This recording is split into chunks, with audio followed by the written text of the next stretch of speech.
Good afternoon, ladies and gentlemen. Welcome to Haar Disciples Ballpark. My name is Tim Collins. Happy to be with you here on this Saturday afternoon, June the 15th, 2024.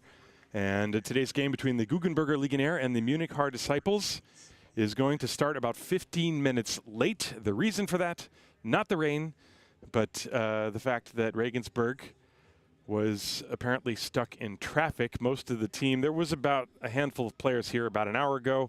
The rest of the team showed up about a half an hour ago. And so the umpires have agreed to allow this game to start 15 minutes late. Regensburg only about an hour and 15-minute drive away on a normal day. And for whatever reason, they were late today. So anyway, we're going to start at about 1:15, and we'll bring you the action once that is about ready to happen.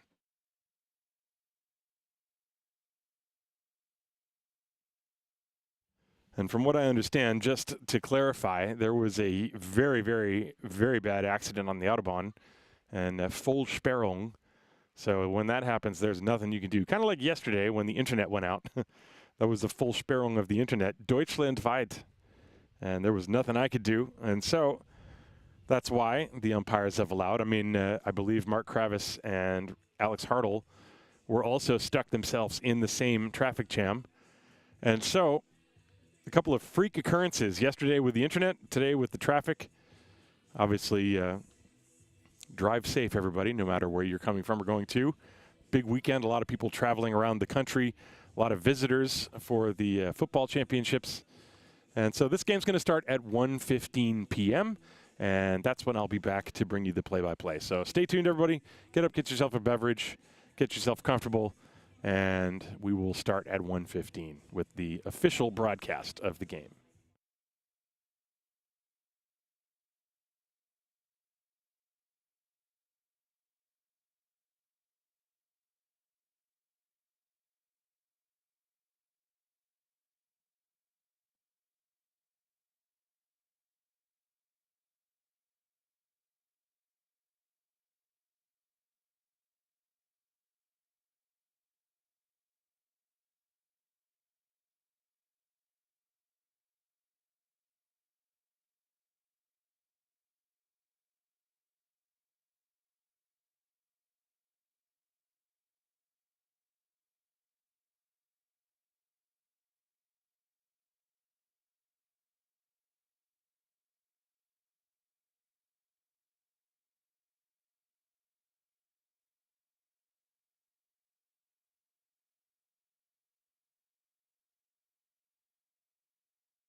Okay, ladies and gentlemen, it appears that this game is getting ready to begin. I mentioned at the top of the broadcast when we went live that there was a massive auto accident or some kind of accident that closed the Autobahn between Regensburg and Munich.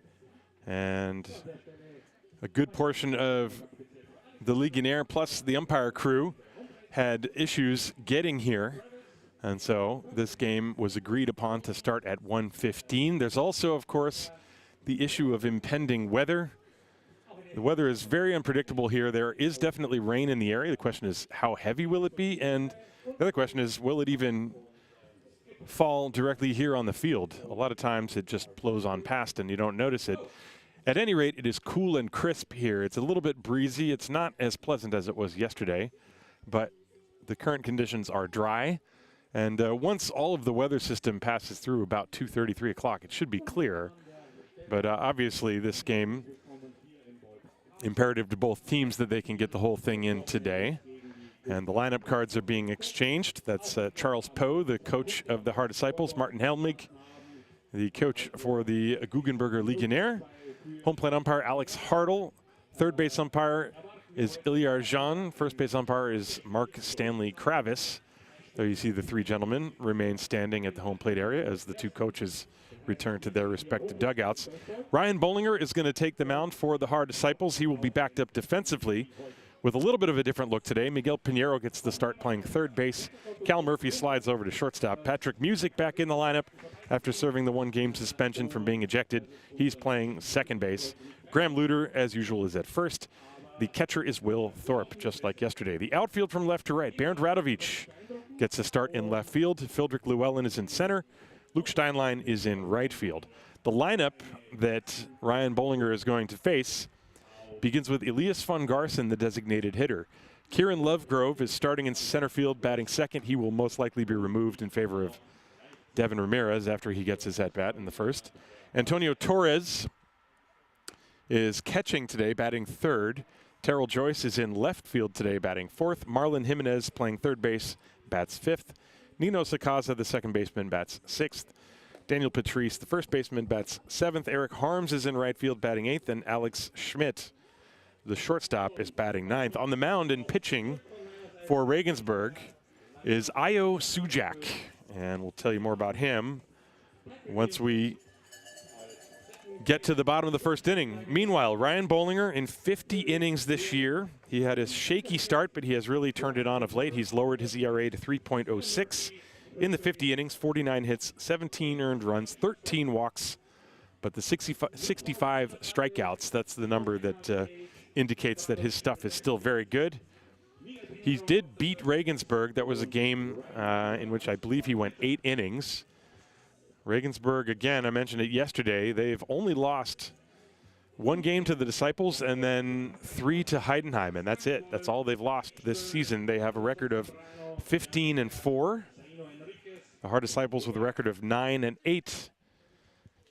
And the standings as the moment is right now, still unchanged from yesterday, although Mainz came back to beat Stuttgart with a late comeback victory. In yesterday's game, they played a Friday night game in Mainz as well. And so we are ready here in Haar to begin. First pitch is going to come momentarily as Ryan Bollinger toes up the rubber. Works from the third base side. Elias von Garson, the designated hitter. He caught yesterday. He made an incredible play to throw out a runner at home plate. Here comes the first pitch of the game. In there for a strike. We are underway at exactly 1:15 p.m. Von Garson in yesterday's game was 1 for 3. So she's still going, but we were also coming to an 0-1. Here's the wind and the pitch from Bollinger. Strike 2. 0-2. Yeah, did you?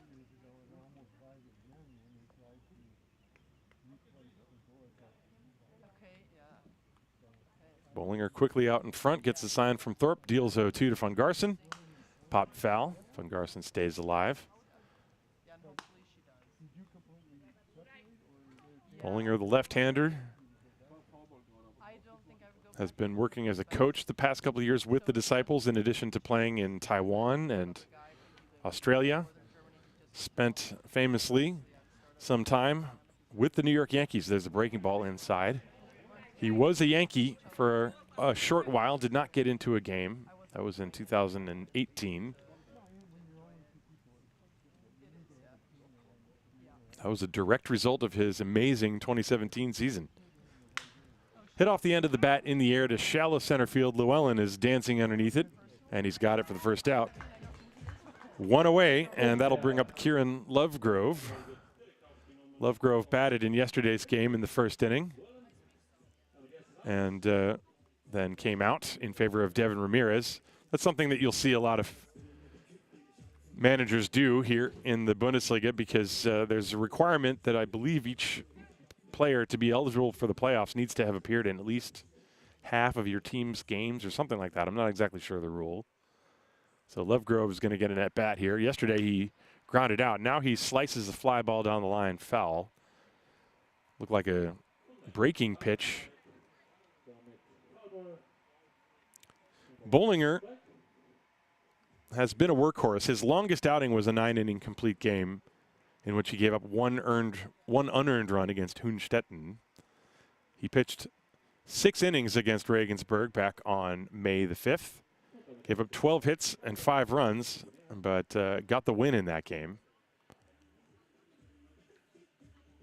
And so we will see if he can economize his pitches and go deep into this game. Meanwhile, Lovegrove is taking a while to get in the box. Also, Alex Hartle looks like he is dealing with some sort of mask issue. Home plate umpire. Maybe it wasn't the mask, something else. But Hartle is ready. 0-1 the count to Kieran Lovegrove. The pitch, that's low. 1 ball and 1 strike.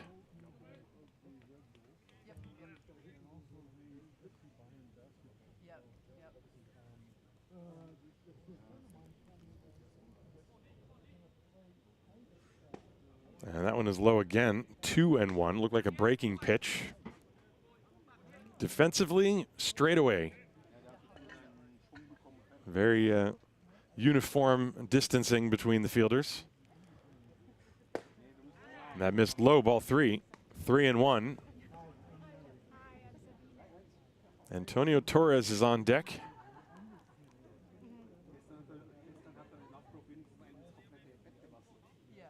And the big left-hander deals 3-1.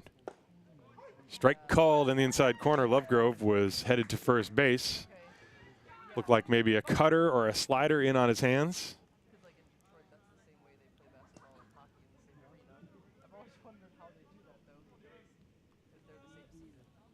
Full count.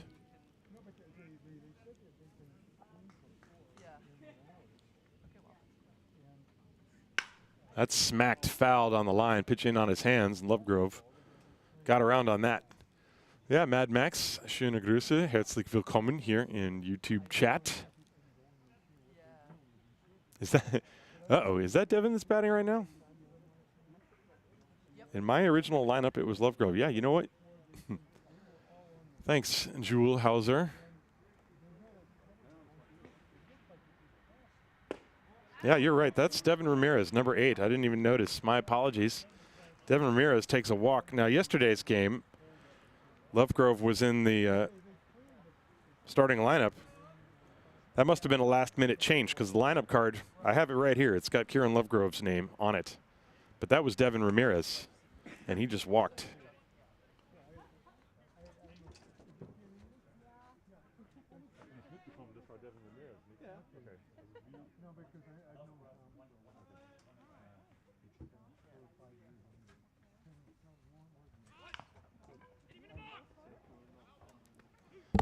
And there's a bunt to throw to second base, but the balk, I believe, was called. Nope, out at second base.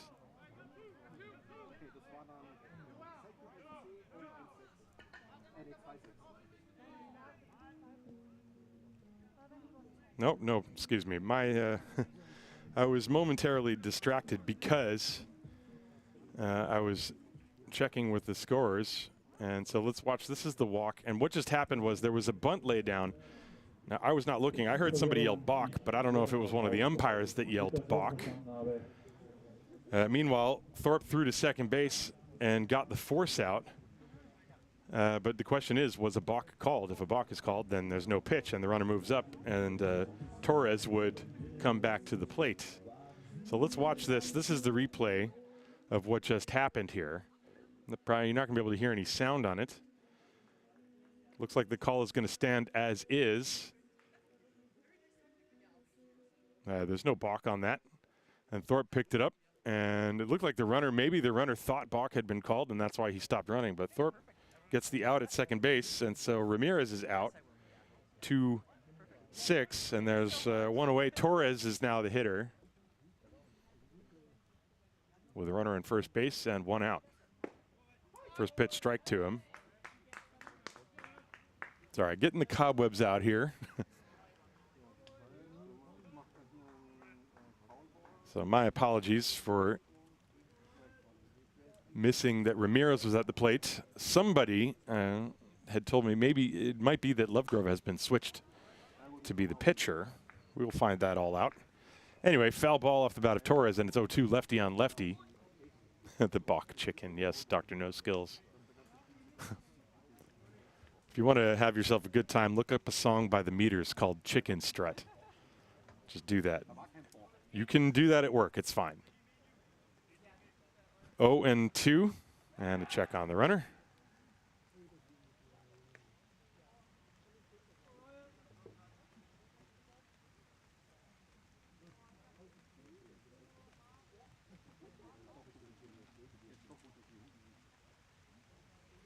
Or, you know what, maybe what happened? Was time just called?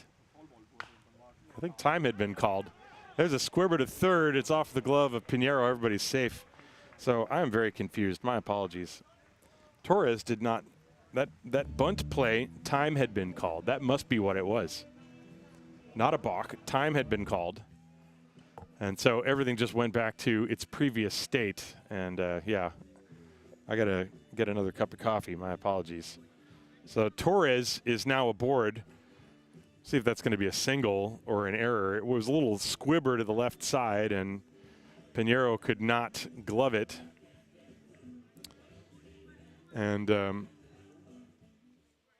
so Terrell Joyce now with 2 on and 1 out. The 1 out was Elias von Garson flying out to center field.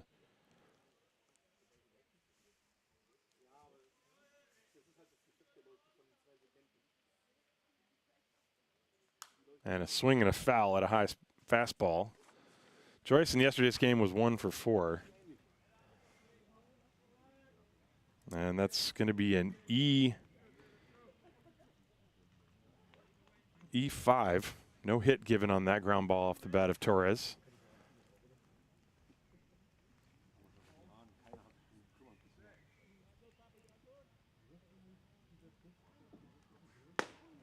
And that pitch is high, 1 ball and 1 strike. Well, Regensburg, when they faced Bollinger before, they made him work a lot. He only lasted 5 innings in that game. Threw 97 pitches through those 5. But he's being very deliberate here. He's come set, 1 ball, 1 strike. Runners leading first and second. The pitch, little tapper, that's foul. 1-2 to Terrell Joyce. Marlon Jimenez waiting on deck.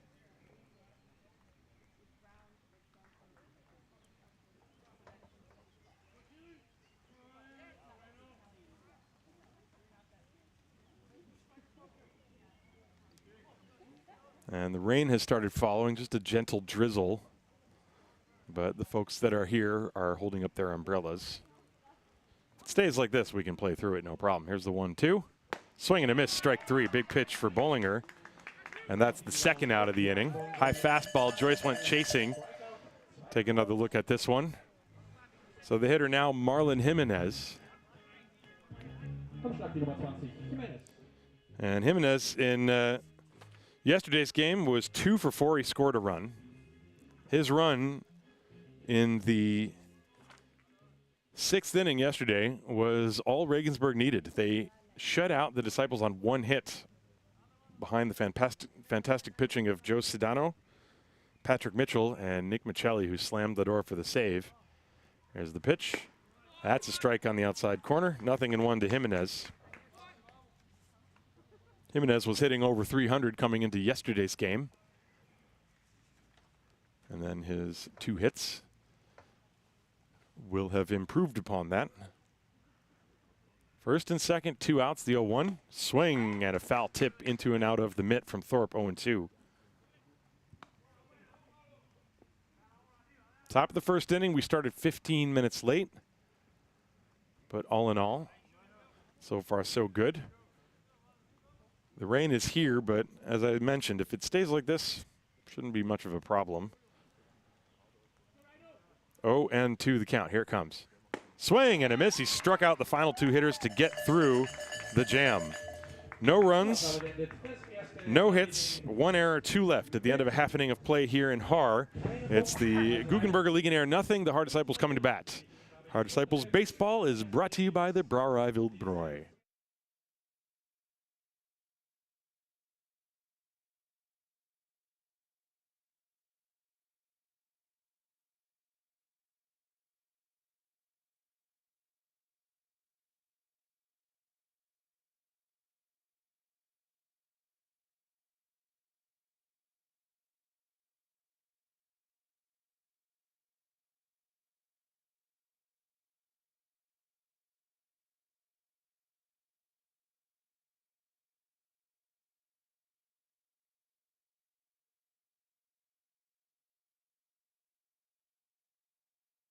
Enjoy the game, support Patrick and the rest of the team, and just have fun here in Munich-Haar.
We go to the bottom of the first inning. No score here in Haar. Game 2 of this weekend series between the Guggenberger Legionäre Regensburg and the Haar Disciples. Io Sujak from Tenafly, New Jersey is on the mound, the left-hander. For the Legionnaire, he has pitched 16 innings so far this year. Allowed 15 hits, 13 earned runs, 12 walks, and 20 strikeouts. That's a ERA of 7.31. And he's going to deal with a lineup that begins with Patrick Music. Music, who was suspended for a game because it's an automatic suspension when you get thrown out, as he was ejected from the game last weekend. He's back in there batting .389, the first pitch, in for a strike, 0-1. Music, 21 hits and 54 at-bats this year. He's got 4 doubles, 3 triples, 15 walks, and only 3 strikeouts. 0-1. Strike 2, backdoor breaking ball. Music has been the spark plug that has ignited many a rally for the Disciples this season. And they certainly missed him yesterday. Io Sujak quickly out in front, 0-2. Gets a sign from Torres, and now time is called by Music as he grew impatient. Sujak has spent time at William and Mary, College of William and Mary. He's also spent time at Hofstra and the University of New Orleans. There's a ground ball to the right side on a couple of bounces to Patrice, who wins the foot race to the bag, and Music is out, number 1. And that'll bring up Lucas Steinlein. The rest of the lineup: 1, 2, 3, Music, Steinlein, Llewellyn. 4, 5, 6, Luder, Murphy, and Thorpe. 7, 8, 9, Lechner, the DH. Radovich in left field, and Pinheiro, the third baseman. Steinlein in yesterday's game was 0 for 3. The Disciples had only 1 hit in yesterday's game. And that pitch missed low and outside. Sujak looks like he's got a good fastball with some good movement on it. Battle of left-handers today. Here's the 1-0. This one is low. 2-0. Skipped away from Torres, the catcher.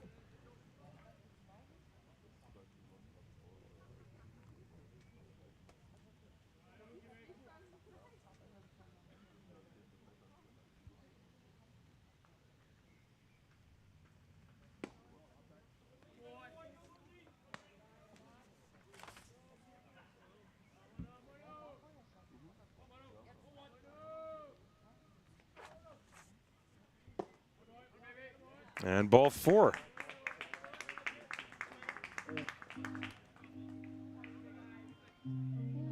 Und damit ein Walk. Und nach 1 folgt die 2, Llewellyn.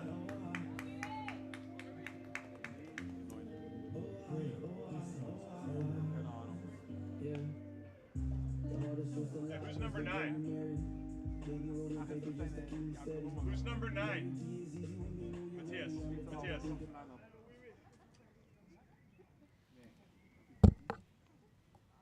So Fildrick Llewellyn is at the plate, and the pitch is a strike.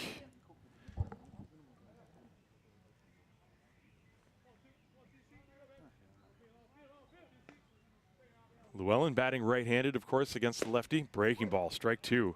That was a good pitch from Llewellyn.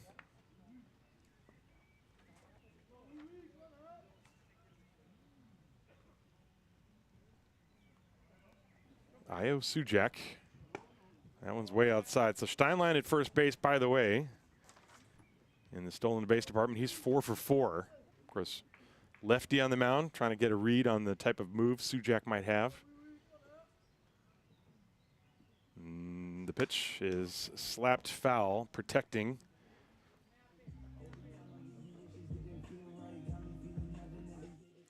Llewellyn in yesterday's game was 0 for 2, but he drew that walk, and then that was that crucial play at the plate. He was thrown out trying to come home on a would-be wild pitch, and the ball bounced right to Fungarson, who threw him out. Breaking ball, he reached for it and taps it back to the mound. Sujak fields, fires to first, good play, and Steinlein advances to second base on that. The play goes 1-3. And that's the second out of the inning. Steinlein, by the way, was having trouble getting a read on the move of Sujak. He was actually headed back to first base when Sujak delivered the ball to the plate. Looked like maybe a dead fish changeup outside. And so Graham Luder will step up to the plate wearing uniform number 9, which is different from what we had on the lineup card. So I was momentarily confused. So Luder at the plate, with a runner in scoring position, and the breaking ball tried for the back door, and it was outside. Torres had to go a long way to get that one. Graham had the only hit in the game for the Disciples yesterday. He was 1 for 3. And it was a clean line drive single over the shortstop Schmidt. 1-0 pitch. Breaking ball. This one skips away from Torres, and moving to third is Steinlein. That should be a passed ball. Pitch looked like it was catchable, and Torres just missed it. So the count is 2-0.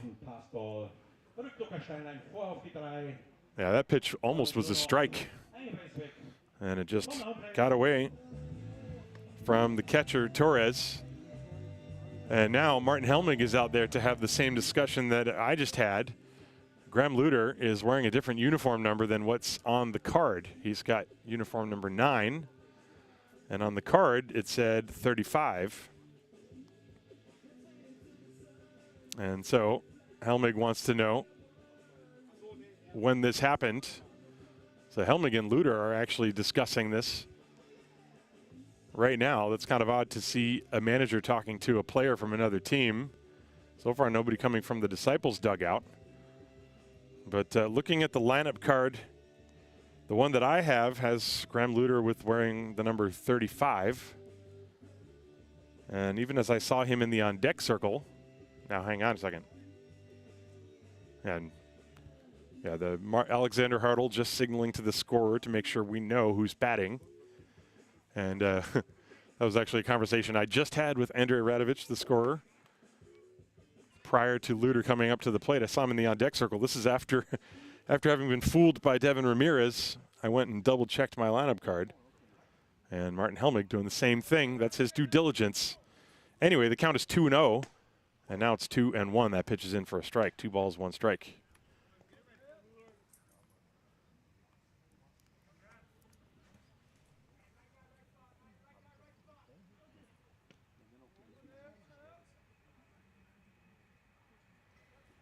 And this one looked like it hit him on the leg. Luter been hit by the pitch. I saw the comment, the ghosting in the center field cam. Yeah, the reason the ghosting in the center field camera is there is because I actually have the center field camera set up a bit back from the fence because of the threat of rain. If I put it up against directly to the fence and it rains, there's going to be a flood of water dripping directly onto the camera. And so I moved it into the dugout. And that little ghosting that you see, that's actually the fence.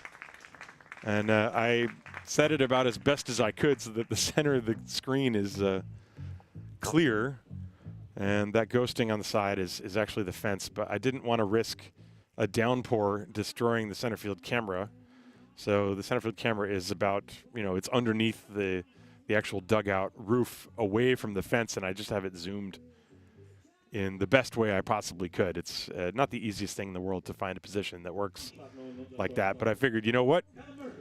The way things have gone in terms of technical difficulties, I'd rather not lose the center field camera. So that's why there's a little bit of noise in the screen on your side. What it really is, it's actually the fence way out of focus. That's what it is. So my apologies. Anyway, the hitter now is Callum Murphy with runners on first and third, and the pitch inside, a ball. Io Sujak has good stuff, but a walk and a hit batter. That's kind of in line with the way his previous work has been so far this year. He has not thrown a lot of innings. He's thrown a lot of pitches, though. 2 balls and no strikes, the count to Murphy. And the pitch. Fly ball to right center field. Long run for Ramirez and Harms. It is Ramirez who pulls it down to end the inning. And so, no runs across the board for the Disciples. No runs, no hits, no errors. 2 left, just like the top half. We'll go to the second inning. No score here in Regensburg, in Haar, rather. Regensburg and Haar. Scoreless. Haar Disciples Baseball brought to you by the Brauerei Wildbräu.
To the top of the second inning, it's going to be 6, 7, and 8. Nino Sakaza, Daniel Patrice, and Eric Harms against Ryan Bollinger.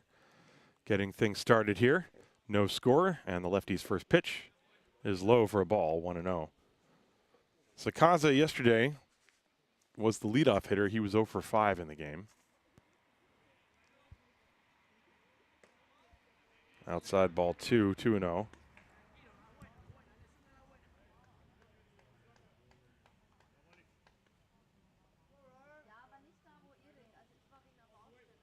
Here comes the 2-2 from Bollinger. There's a strike. Looked like a slider coming in, lefty against lefty. 2 balls and 1 strike, the count. Ground ball to the right side. Music to his left, gloves it, and throws to Luder at first. That's the first out. And that'll bring up Daniel Patrice.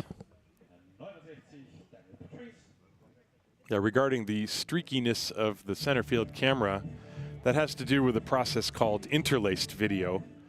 Basically what happens is half of the picture is, if you imagine like lines going across the screen from left to right, half of the picture goes from left to right, the other half of the picture goes from right to left, and it's interlaced and they come in at slightly different times. There's a strike to Patrice.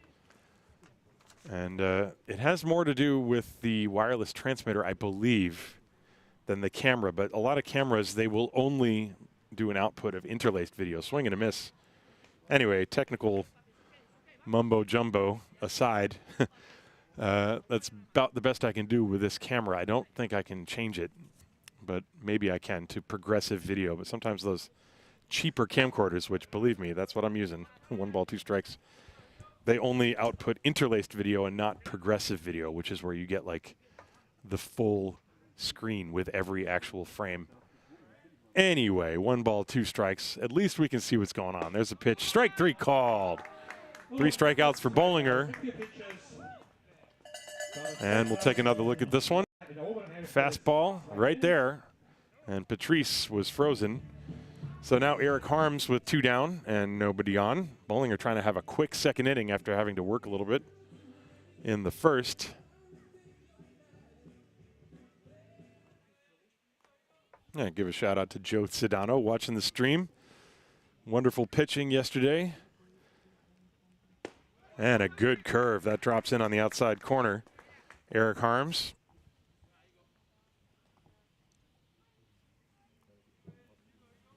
Harms was not in the game yesterday.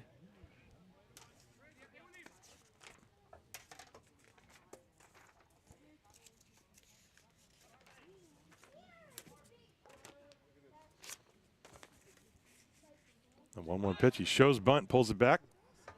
And the pitch is a ball.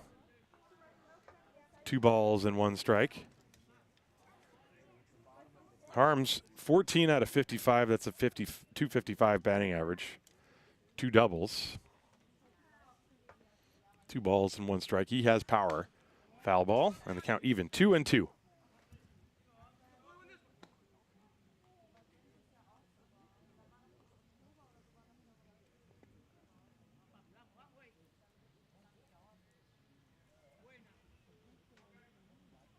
And Bollinger ready to deal 2-2 to the right-handed hitting Eric Harms. Here it comes.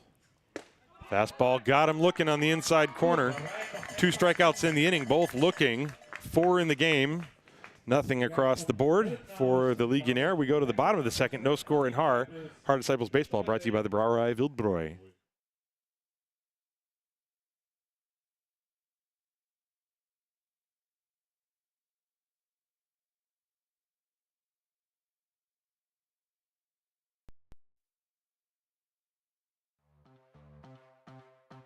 Unsere Studios sind mehr als nur ein Ort für Fitness und Muskelaufbau.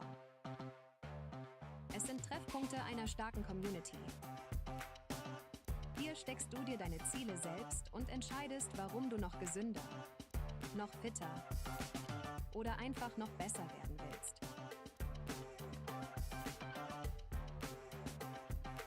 Sei stärker als deine stärkste Ausrede. Trainiere bei Clever Fit.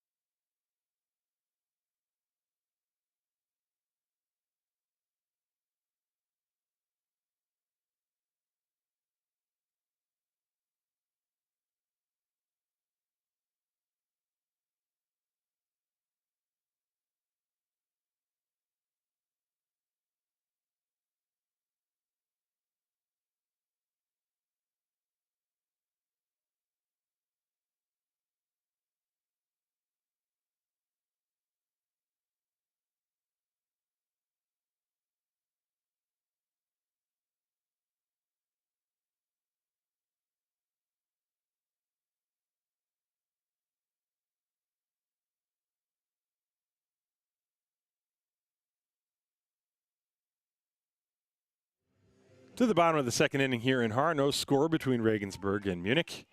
Will Thorpe steps up to the plate. It will be 6, 7, and 8. Thorpe, Lechner, and Bernd Radovic against Ayo Sujak. His 20th pitch of the game. Outside for a ball. Thorpe yesterday was 0 for 1. He was hit by a pitch and sacrificed bunted. Right-hand hitter takes ball 2 outside.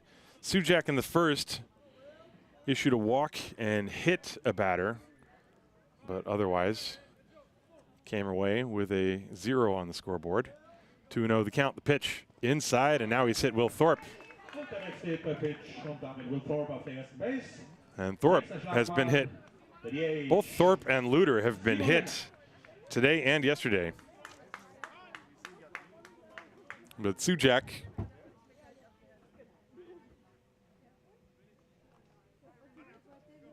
showing a little bit of wildness here. So Thorpe is on first base. He, by the way, is 2 for 2 in stolen bases. Mentioned that Steinlein was having trouble getting a read on the left-hander's move to the plate, and Thorpe again, same thing. He was going back to the plate on that one. Lechner showed bunt, but took a ball outside. 1 ball, no strikes. Zemo on the DH. Yesterday's game, he was 0 for 2. Thorpe dancing around the pitch. Strike called in the outside corner.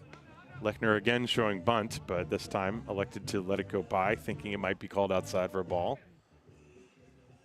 1 ball and 1 strike from Ayo Sujak to Zimon Lechner. Here it comes.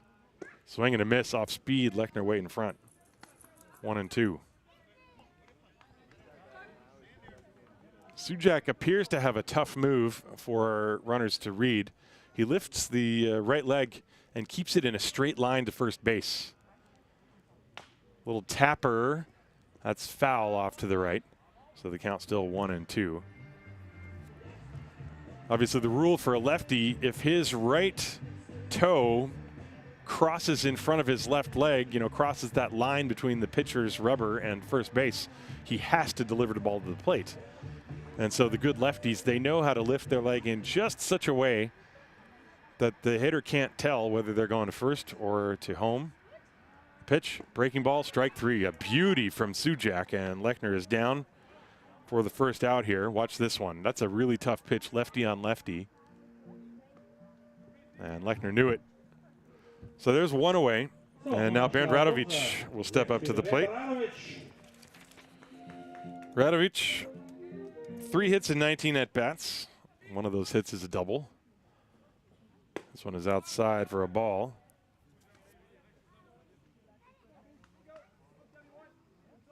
Sujak working quickly. He gets the ball, he's on the rubber, and he delivers 1-0. Outside, 2-0. Torres has had to be quite nimble back there. Sujak, he just rears back and throws, and better be ready. Does not appear to be a very comfortable at bat against Sujak. There's a 2-0. That's low, 3-0.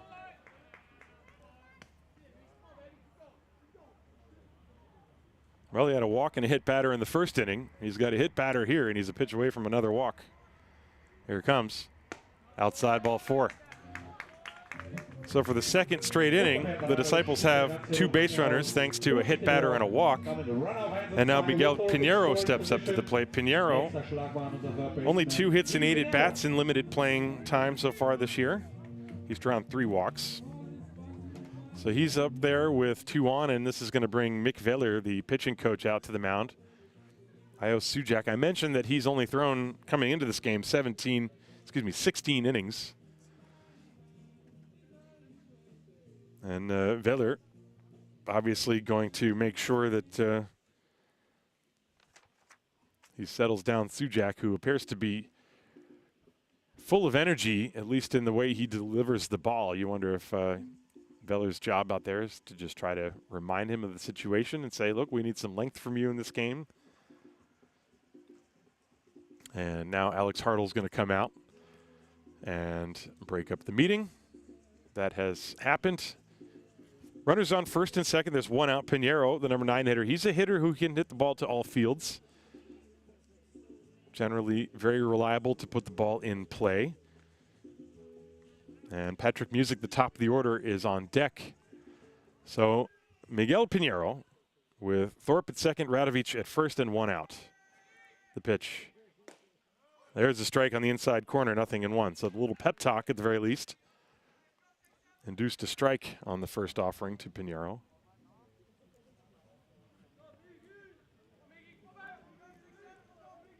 And the 0-1. That's inside. That one almost hit him. 1 ball, 1 strike.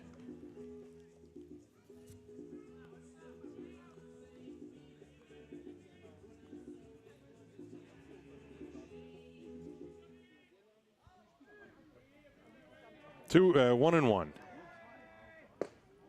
And that missed inside. The count 2 balls and a strike now.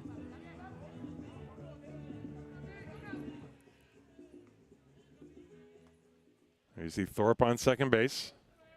Radovic on first, the trail runner. 2-1, the pitch. A little tapper back to the mound. Sujak has it, goes to short for 1, on to first. Double play, and he's out of the inning. So the walk and the hit batter for the second inning in a row result in nothing for the Disciples. 1-6-3 double play to end the frame, and the Disciples are turned away. No runs, no hits, no errors, 1 left on base at the end of 2 complete. No score here in Haar. It is Haar Disciples baseball, brought to you by the Brauerei Wildbräu.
To the top of the 3rd inning here.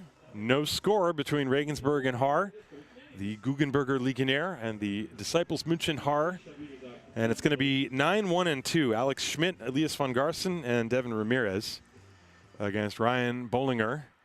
Bollinger has struck out 4 and allowed a walk so far in the first 2 innings. Alex Schmidt at the plate, wearing number 99 today, and the pitch is a curveball for a strike. Schmidt had showed bunt and pulled it back. Schmidt in yesterday's game was 2 for 4.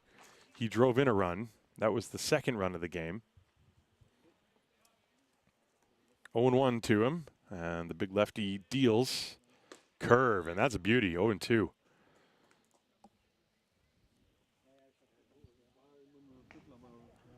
Quickly 0-2 on Alexander Schmidt.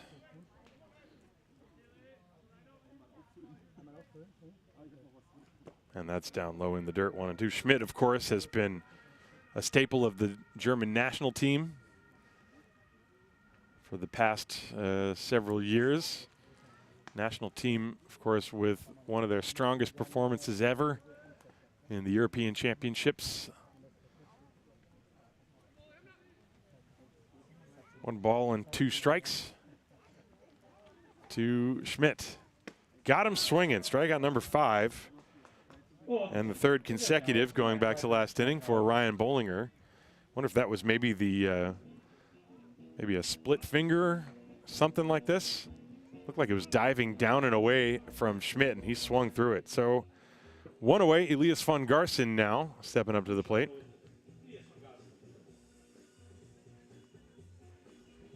Toby. Yes, he's borrowing. Alex Schmidt forgot his jersey at home. The teams, of course, went home last night and came back again today. And Schmidt showed up and realized he didn't have his jersey. So he's wearing number 99, which is Lennon Santa Cruz's jersey. The pitch to Elias von Garson is a ball upstairs. And the next one coming. That's a strike. 1-1. Von Garson started the game with a fly out to center field. After that, Ramirez walked. Torres reached on an error, but then Joyce and Jimenez struck out against Bollinger. Popped foul out of play. 1-2 now, the count. But Toby, I know you have nothing against the jersey number 99.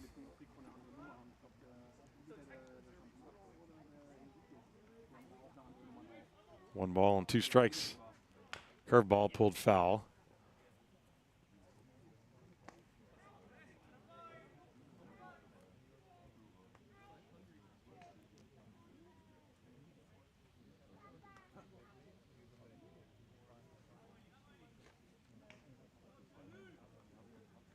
One down, top of the third, no score. The pitch, again, Von Garson fighting off that breaking ball.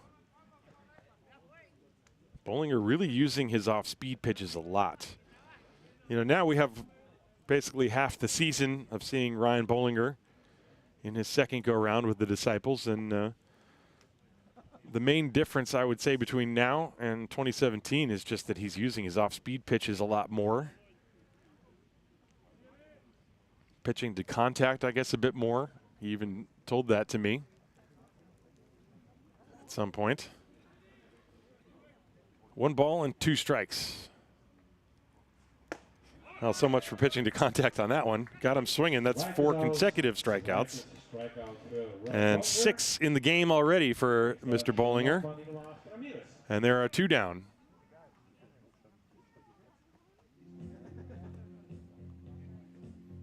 And Dr. No Skills. First of all, we know you have skills. You have great internet trolling skills. But I mean that in the best possible way. Right now it's not raining. Actually, right now it feels like the sun is trying to come out. But I know there's rain supposedly in the area. Pitch to Ramirez is outside for ball. Although, like I said, all of the rain is supposed to be out of here by 2:33, at least according to the Reagan radar app. Which, you know, still, I guess I'll believe it when I see it. Tried the backdoor breaking ball and missed 2-0. However, right now it's supposed to be about as bad as it's going to get. So if that's the worst, then I think we're good.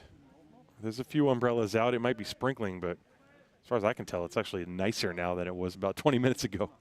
2-0 to Ramirez. High pop-up, shallow right center field. Llewellyn and Steinlein. Llewellyn is in front of him, makes the catch. That's the end of the third inning, a 1-2-3. And that's, in fact, 8 in a row set down by Ryan Bollinger after the first inning. So we go to the bottom of the third. No score here in Haar between the Guggenberger Legionäre Regensburg and the Disciples München Haar. Haar Disciples Baseball brought to you by the Brauerei Wildbräu.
And Ayo Sujak, I think, went to dry off his glove. He got something from the dugout.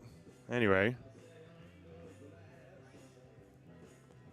Yeah, cross your fingers that there's not another massive internet blackout that makes the news like yesterday. Fildrick Llewellyn is the hitter. The rain appears to have stopped almost. And the pitch, that's in the dirt. Gets away from the catcher momentarily, but ball one to Fildrick Llewellyn. And the left-hander Ayo Sujak deals. Curve is high. 2-0. Llewellyn bounced back to the pitcher his first time.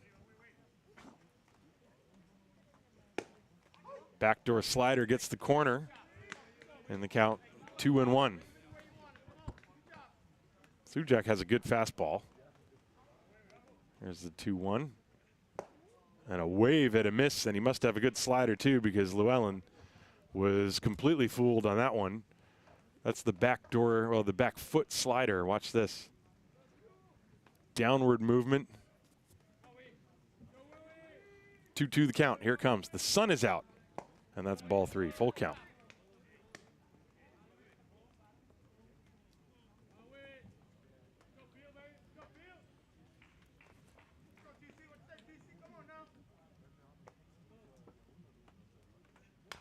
And a breaking ball, tapped foul. Count still full 3-2.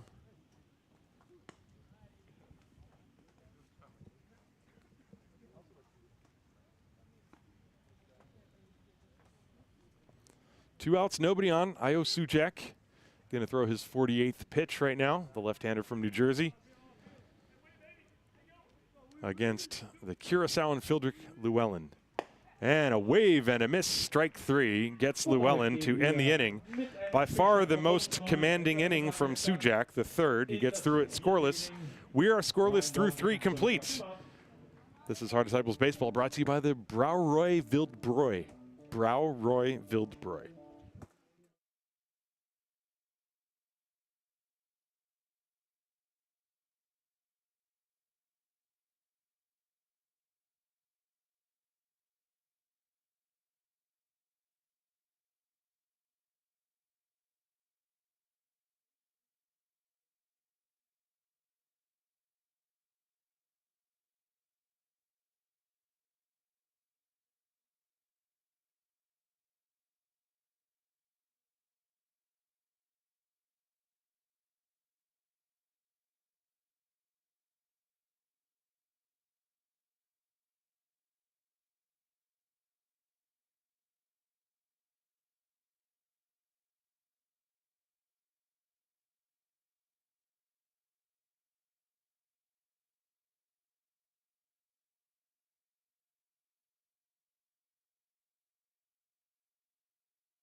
Top four of this game is looking a lot like yesterday's game. 0-0 through the first three. Yesterday we were scoreless until the sixth inning, and it ended up only being a 2-0 victory for Regensburg. The Disciples don't have a hit yet today. They only had one yesterday, so we're going on 12 innings of only one hit baseball pitched by Regensburg pitching. Ryan Bollinger doing all he can to keep things in check. He's pitched 3 scoreless innings, retired 8 in a row. And he will start with Antonio Torres and then Terrell Joyce and Marlon Jimenez. 3-4-5 in the lineup for Regensburg. And wouldn't you know it, the sun is out now. Now it's a completely different vibe. There's a swing and a foul off the bat of Torres. About an hour ago, 2 hours ago before game time, it was dreary, cold, windy, dark. And now it's pleasant. I almost feel like taking my jacket off. Almost. 0-1, lefty on lefty. Torres reached on an error his first time. Bollinger waiting a long time until he gets a sign he likes, and or playing some cat and mouse. Pinheiro at third base is playing at the edge of the grass. I don't think Torres is going to bunt here. Hitting over 600. Strike 2 on the outside corner at the knees, and the count quickly 0-2 to Antonio Torres.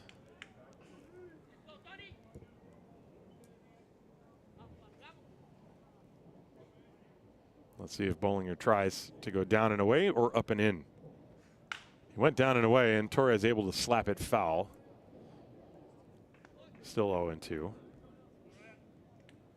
Torres stands so close to the plate that he can still cover those pitches even if they go off away. And the starting position of his bat allows him to get the barrel to the ball. There's a roller to first. Graham Luter touches up. And that's the first out. 9 in a row retired by Bollinger. And that'll bring up Terrell Joyce. Joyce struck out in the first inning. One of 6 Ryan Bollinger strikeouts so far in this game. We are scoreless. The Disciples are wearing their purple home jerseys. Those are the new jersey tops they got this year. They call them the City Connect jerseys. I personally am in favor of purple, especially the very dark, very royal purple. That pitch is high and outside. Terrell Joyce, 1-0. Purple is not a color you see a lot of in baseball. That one just missed inside, and Bollinger asking, was it up? And Alex Hartle shaking his head saying yes. 2 balls and no strikes to Terrell Joyce.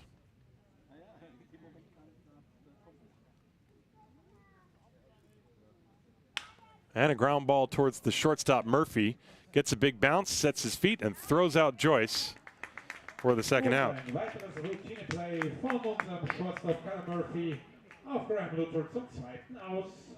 That's 10 in a row set down by Bollinger. And that'll bring up Marlon Jimenez, who struck out his first time. On a 2-0 count, he threw a tough pitch down and away, and Joyce hit it off the end of the bat. Good play by Callum Murphy to make that. So Jimenez now, another right-hand hitter, steps up, infield backs up. 2 outs, nobody on, no score in the game. Here it comes. Swing and a miss. Jimenez late. 0-1.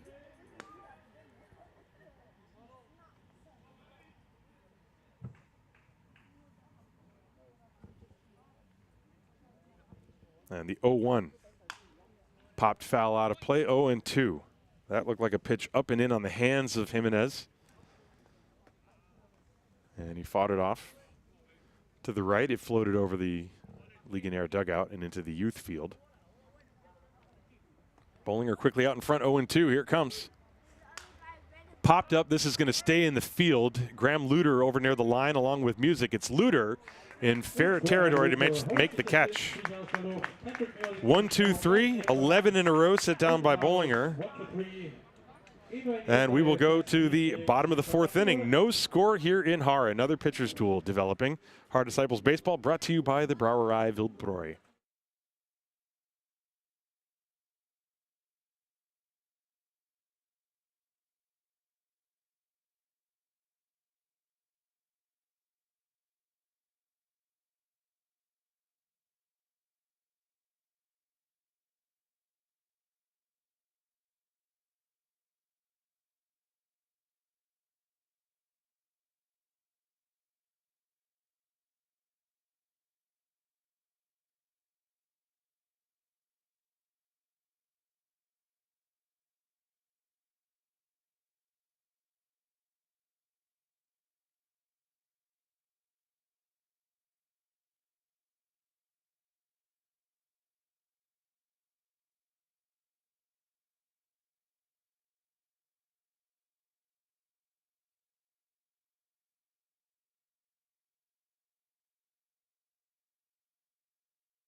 So we go to the bottom of the fourth inning. No score. Graham Luter at the plate against Io Sujak. His first pitch is outside. 4, 5, and 6. Luter, Murphy, and Thorpe.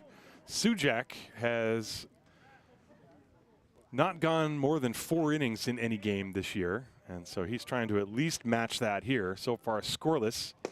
Luter with a big swing and a miss. 1-1. Luter was hit by a pitch his first time. Io Sujak has not allowed a hit. In fact, there are no hits in the game for either side. The Disciples made an error, and they've had some base runners as well. The 2 hit by pitch and the 2 walks from Sujak, but one of those was erased on the double play. The others were stranded, so the Disciples have only left 3 runners on base. 1 ball, 1 strike, the count to Graham Luter. And that's low. Luter has the only hit the entire weekend for the Disciples. There were 1 hit yesterday. But so far we have well, it's very early, but a double no-hitter going so far here in the 4th inning. Here it comes. Check swing. The pitch is outside. They appeal. He did not go around. So the count 3-1.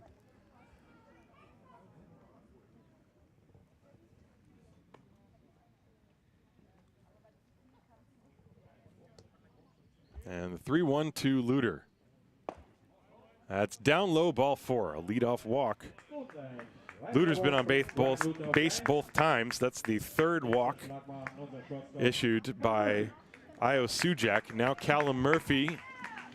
Maybe he'll be up there to bunt. I mean, offense has been hard to come by for both teams this weekend. Murphy taking a long look down at the signs from head coach Charles Poe, who gives them, claps his hands. We'll see what is going to happen. Luter is not a base stealer. Luter is 1 out of 3 in stolen base attempts, and with the tough lefty Sujak having that good move to first base, I don't think he'll be going. But Murphy may be bunting. No sign of it there, and he looks at a curve for a strike, a pitcher's pitch on the first pitch. 0-1.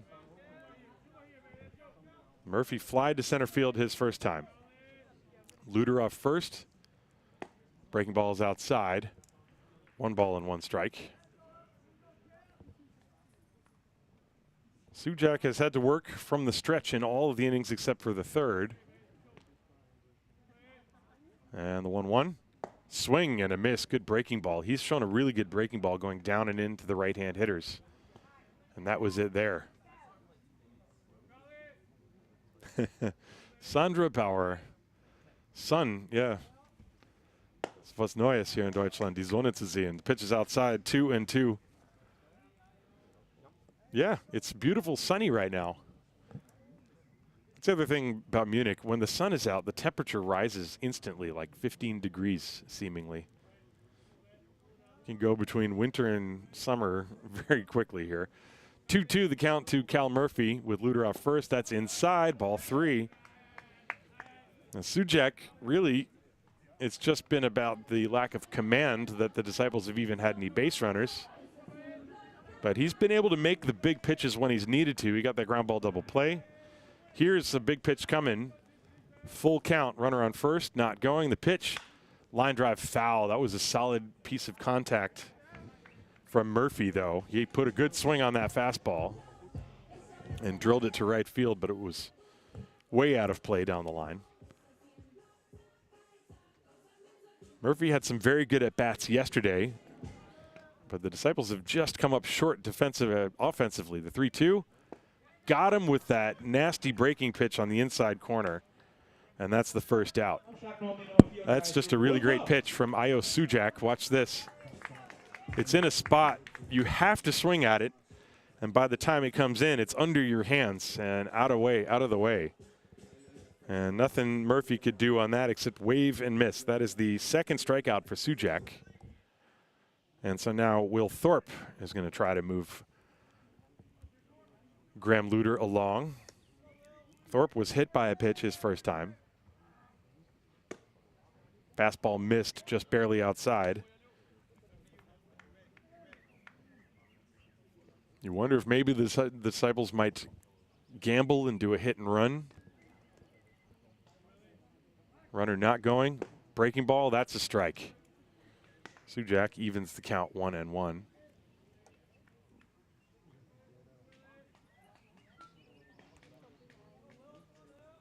Runner leading off first with 1 out. Here it comes. Breaking ball missed low. Sujak has not yet thrown to first, but so far no runner who's been on first base has been able to get a good lead. That's outside, ball 3. He's been to 3 balls on all 3 hitters this inning. He walked Luter, struck out Murphy. Now he's 3-1 on Thorpe. So walking a tightrope. Luter again off first base. 3-1 to Thorpe. Here it comes. And a foul ball. The pitch may have been ball 4, but fouled away. Let's watch that one again. While Sujak is taking a walk around the mound and rubbing up the baseball. 3-1 pitch, probably down and away. But you don't have a lot of time to decide. So the count is full.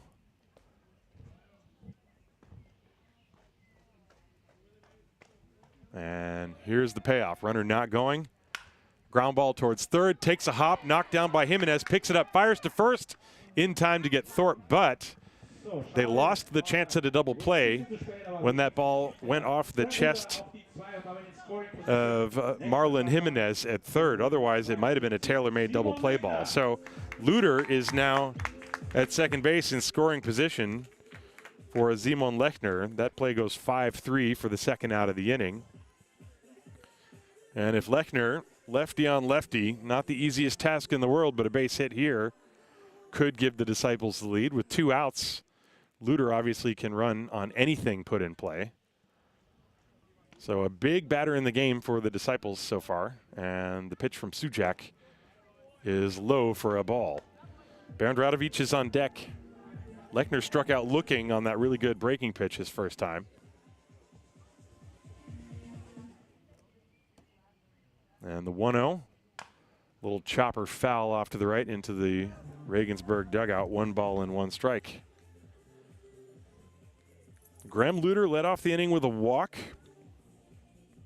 and made it to second on Thorpe's ground ball. In between, there was a strikeout. So there are 2 down, runner on second. Bottom of the 4th, no score. The pitch, breaking ball is high. 2 balls and 1 strike. There is activity in the Regensburg bullpen. Can't see who it is, but I mentioned before Sujak has only gone a maximum of 4 innings so far this year. That pitch is low, 3-1. Lechner, well, this is the 4th batter of the inning, and actually going back to last inning, Llewellyn also had a 3-2 count. He's been 3 balls on the last 5 hitters he's faced, has Sujak. That is reminiscent of back in the days when Jeff Nelson was pitching for the Yankees. They would call him Full Nelson because he would go full count on seemingly everybody.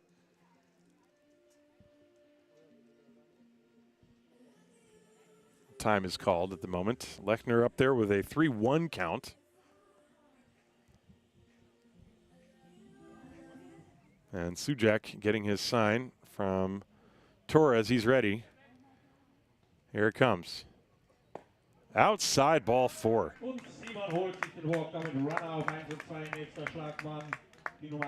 That's the 4th walk to go with 2 hit batters for Ayo Sujak. But the Disciples still don't have a hit. That's the only reason this game is scoreless. Bernd Radovic stepping up right now.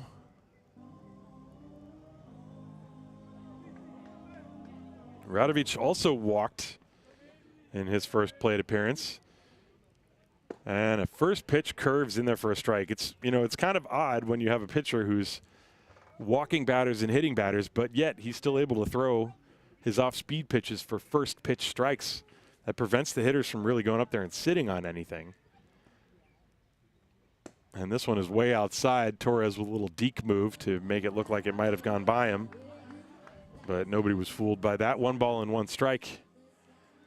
Bernd Radovic trying to get a base hit here for the Disciples. Graham Luter is on second base. Simon Lechner is on first. Here's the pitch. Breaking ball is outside. 2 balls and a strike. Torres trying to frame that one and catching it on the outer part of the webbing of his glove. but Alex Hartle was not convinced. There's the 2-1, and Radovic goes fishing, 2-2. That pitch was down and out of the strike zone.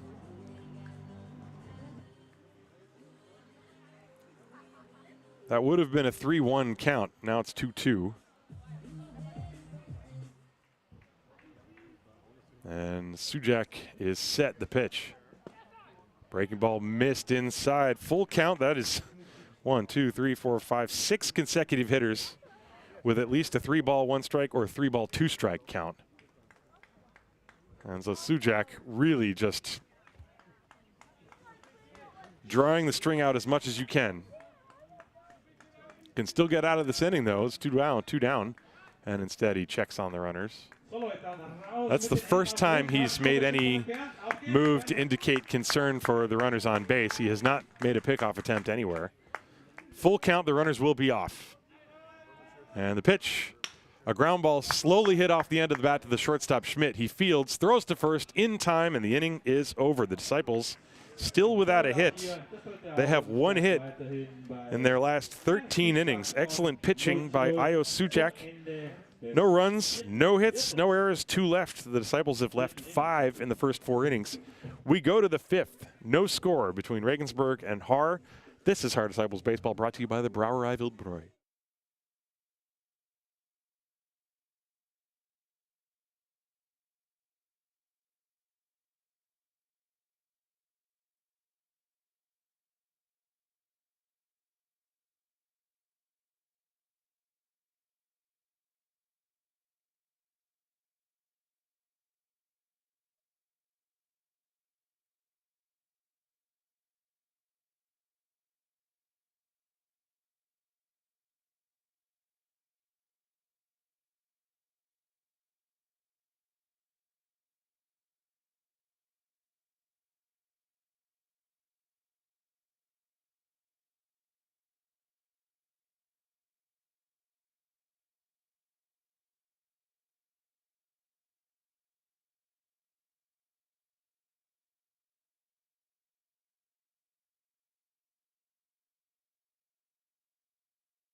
To the top of the 5th inning here in Haar. No score between the Guggenberger Legionäre and the Haar Disciples. It will be 6, 7, and 8. Nino Sakaza, Daniel Patrice, and Eric Harms against Ryan Bollinger, who's thrown 59 pitches. He has struck out 6. First pitch is a breaking ball to Sakaza, 0-1. Sakaza rolled out to the second baseman Music his first time. Bollinger has walked 1. There's also been a base runner via an error. There's a foul ball. 0-2 the count quickly on Sakaza. Ryan has been sharp today,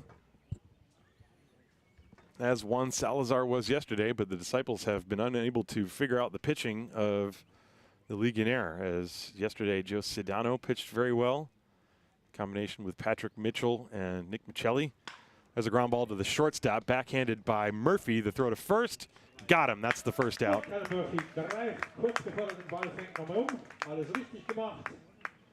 And so there's 1 out, and that will bring up Daniel Patrice. Ball was hit pretty hard by Sakaza, but Callum Murphy was right there to make the backhanded play. That's 12 in a row set down by Ryan Bollinger so far. And Daniel Patrice struck out looking on a fastball over the inside corner his first time up to the plate. And he will get his second look at Ryan Bollinger. Bollinger nods his head after getting the sign. The pitch. There's a line drive, right center field on the run. Llewellyn, he will not get it. It's in there for a base hit. And Patrice stops at first base with a single. And so that is the game's first hit for either team here in the 5th inning. Imagine that. after a string of 12 in a row set down by Ryan Bollinger. A clean line drive base hit to right center field off the bat of Daniel Patrice. Got a pitch that was up and barreled it up. An easy line drive base hit. So now Eric Harms will step up to the plate. And Patrice, the runner at first base. Patrice got picked off yesterday. And with the lefty Bollinger out there, you know he's going to be careful today. Eric Harms struck out looking his first time.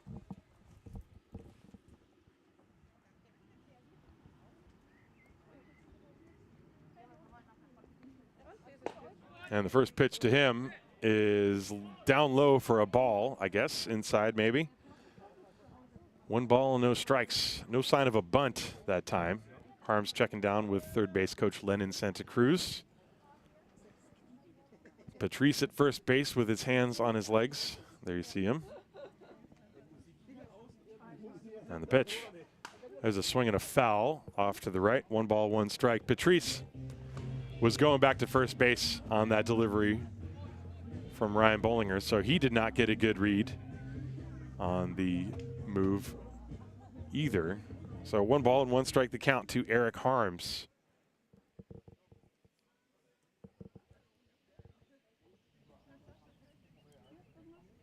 And there's a check on him, and Patrice was almost caught leaning.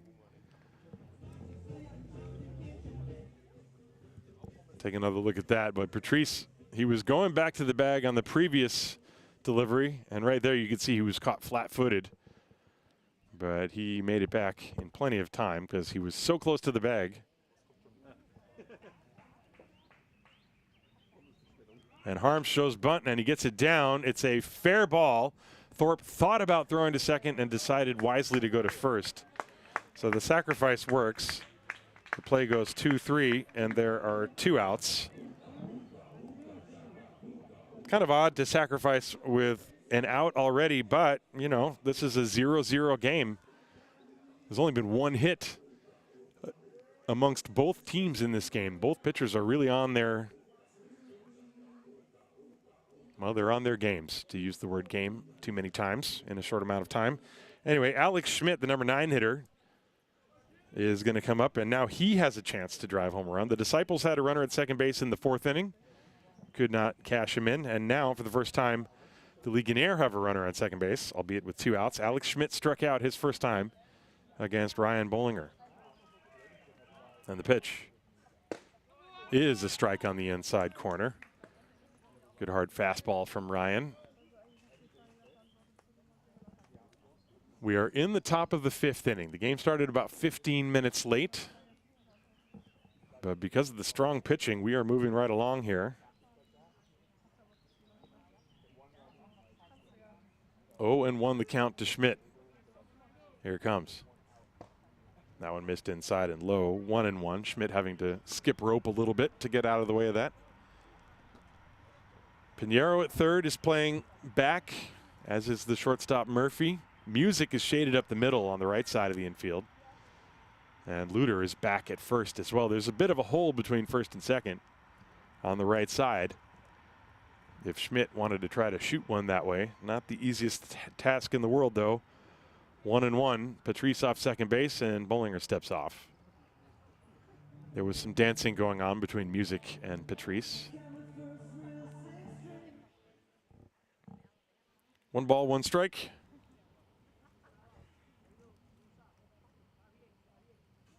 And a good curveball. Schmidt swinging over the top of that one and then some. That ball came in and just went straight down. Similar pitch to the one Sujak has been throwing.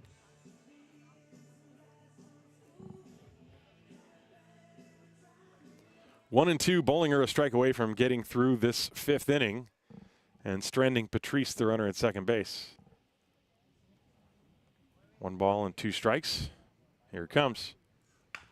Half swing, didn't mean to. A little roller back to Ryan Bollinger, who makes the play himself.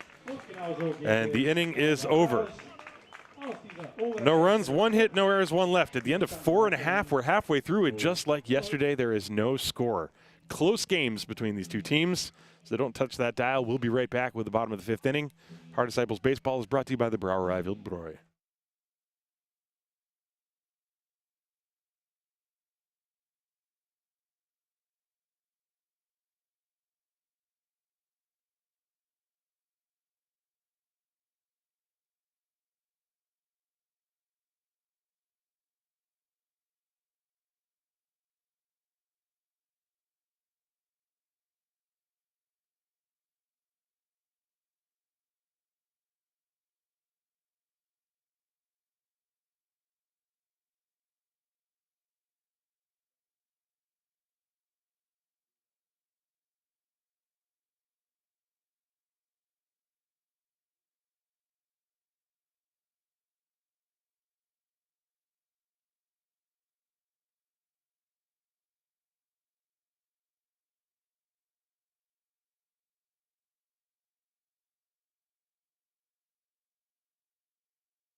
So we go to the bottom of the 5th inning, and Ayo Sujak's day is done. He pitched 4 innings, allowed no hits, no runs, walked 4, struck out 3. And that is his best outing of the year. That's the only outing in which he's thrown up a 0 on the scoreboard. That outdoes his last performance against Hunstetten, in which he went 4 innings, gave up only 1 run. It was unearned run. So Lou Helmig, who has not yet pitched this year, is on, and he's going to face 9-1-2 Miguel Pinheiro, then Patrick Music and Luke Steinlein. And Helmig's first pitch is a strike on the outside corner, 0-1. This is a pitching-rich team, the Legionäre from Regensburg. They have a lot of arms they can throw at you, and Helmig, here's a guy, he hasn't even pitched yet, has not pitched in the European Champions Cup either. And his pitch is outside, 1 ball and 1 strike.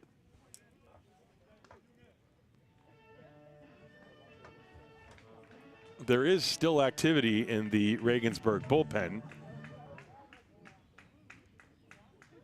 1 ball and 1 strike, here it comes. And it's upstairs. 2-1 from the right-hander. Helmig yesterday played the game and was in left field. And he was actually, as a hitter, he was 0 for 3.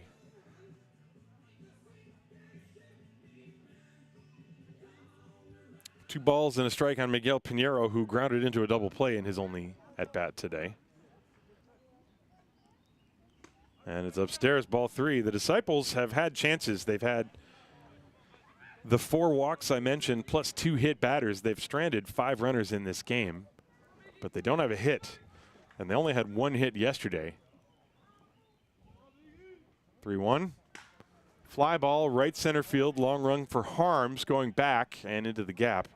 But he pulls it down easily enough, 1 away. And Pinheiro flies out for the first out.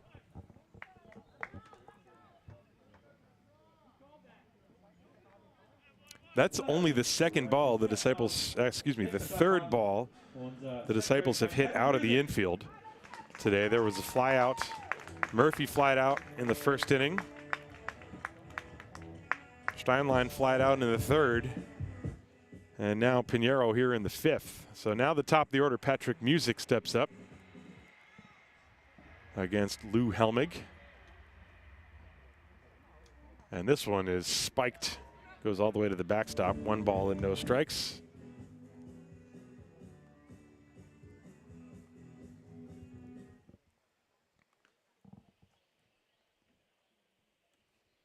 The 1-0 pitch.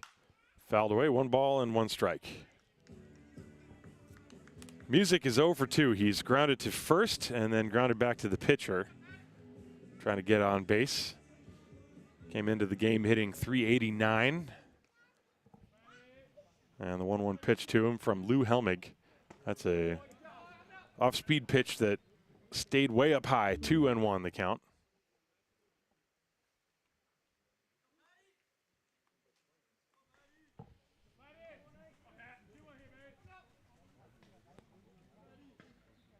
And the 2-1 pitch. There's a little floating liner to center field. There's a base hit. A clean single off the bat of Patrick Music. There's the first hit for the Disciples in this game. Both teams now with 1 hit. And that'll bring up Luke Steinlein. Take another look at the delivery from Lou Helmig. Right down the middle. Music got enough of the barrel to it to float it in front of Devin Ramirez. Music may be going. He is 6 out of 7 in the stolen base department. So take a look at him being held on by Daniel Patrice at first base. And he fakes. The pitch is low for a ball. 1 ball and no strikes. Steinlein is 0 for 1. He walked, made it to third base all the way back in the first inning. That's the only time the Disciples have had a runner at third base in this game. They've twice had runners make it to second base. This one is right through there for a strike. 1-1 on Steinlein. Music on first base, taking his lead. And they check on him, and he's back.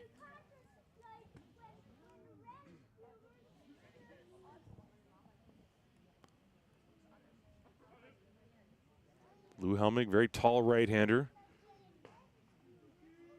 You know, it's hard to tell when he's in the stretch. There's the pitch outside, because he just takes his position on the mound, and he's already in position to throw. There's no coming to the stretch with him. Watch how he toes up the rubber. He gets up there, and right now he's ready. If he moves and doesn't pitch, that's going to be a balk.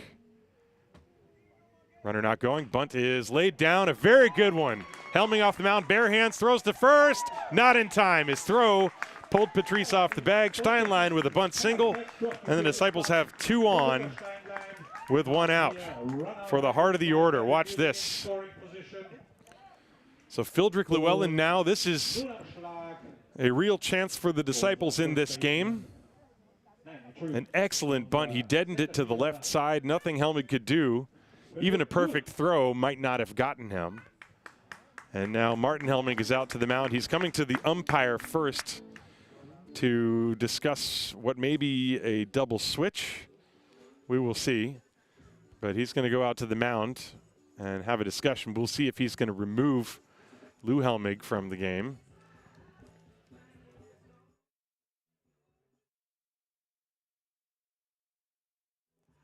And indeed, Helmig is coming out. So that was his first appearance on the mound. And he faces 3 batters. He retires 1, then gives up 2 singles. And the Disciples are in business. And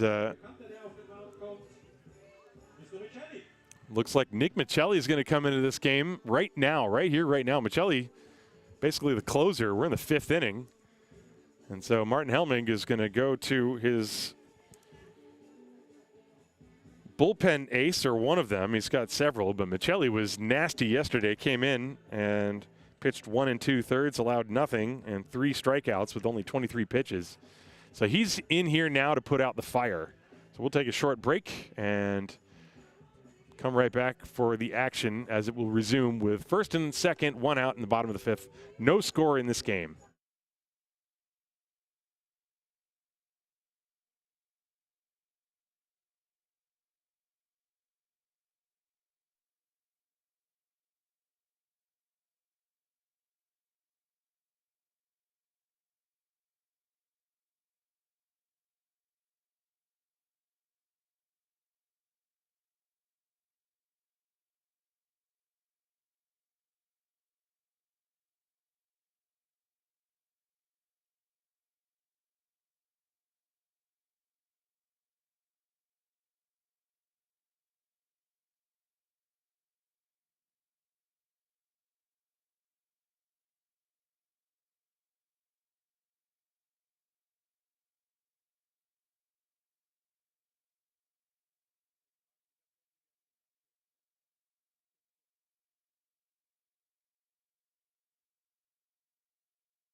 So Nick Michelli is on. Now, his stats up until yesterday, coming in before yesterday's game, 21 innings, 15 hits, 9 earned runs, 30 strikeouts, 9 walks. He had an ERA of 3.86. And then yesterday he pitched 1 2/3 perfect innings, finishing out the ball game and getting the save. And his job is to get out of this inning, and then we'll see how much longer he goes. He certainly is capable of going the rest of the game. He was a starter for the Haar Disciples last year. And he's going to face his old teammate, Fildrik Llewellyn. Llewellyn has been quiet today, as have all of the bats for the Disciples. They only have 2 hits in the game, courtesy of the last 2 hitters. Llewellyn 0 for 2 with a ground out and a strikeout. Big spot here. Good speed on the bases. Music is at second, Steinlein at first. No score, bottom of the 5th, 1 out. And Michelli deals. Breaking ball and a weak hack tapped foul, strike 1. Llewellyn was looking for something else on that, I believe. 0-1. Michelli has a wide assortment of very effective pitches. He's got an excellent changeup, excellent curve that you just saw there. And the next one, there's a little floater. That's a base hit to right field. Music is being waved around. He's coming to the plate. The throw goes to second base, and the Disciples lead 1-0. An RBI base hit for Fildrik Llewellyn brings Patrick Music home. Steinlein goes to third base, and the Disciples finally dent home plate.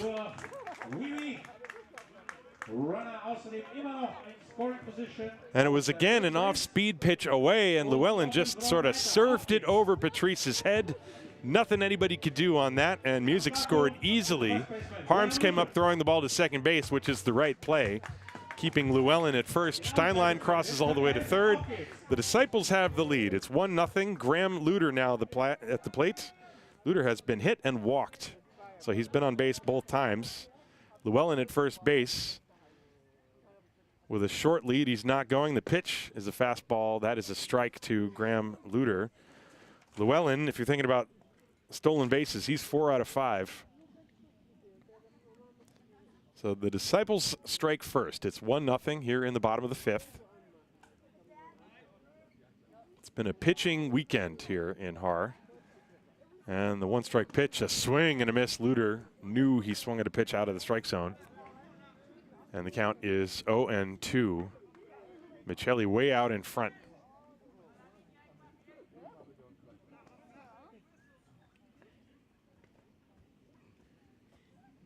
Llewellyn on first base, dancing around. Michelli deals just low and outside. 1 ball, 2 strikes. Llewellyn will do that. He'll try to induce movement from the pitcher, maybe get a balk, but Michelli didn't really pay much attention to him. 1 ball and 2 strikes. And they check Llewellyn. He's back easily. Steinlein also at third, keeping an eye on things. 1 ball, 2 strikes to Graham Luter. There's 1 out here. First and third, Disciples have a run. And the pitch. Got him. That incredible off-speed pitch of Nick Michelli, and Luter is way out in front. That's the 2nd out of the inning. And now Callum Murphy will step up to the plate. That's a big pitch. But Michelli has a changeup that looks like it really gets in the heads of hitters. They start looking for things and trying to strategize. And as a pitcher, if you can get the hitter thinking too much, you've already won half the battle. Callum Murphy looks at a strike on the outside corner. Ball got away briefly from Torres, but Llewellyn thought the better of it and stays put at first. 0-1 to Callum Murphy.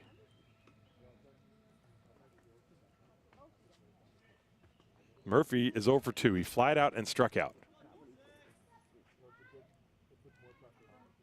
0-1 pitch. Swing and a miss. 0-2. Good fastball. He started him with the off speed, got a called strike on it, then came up and in with a fastball. That's called pitching backwards. 0-2. Fastball is high, 1-2.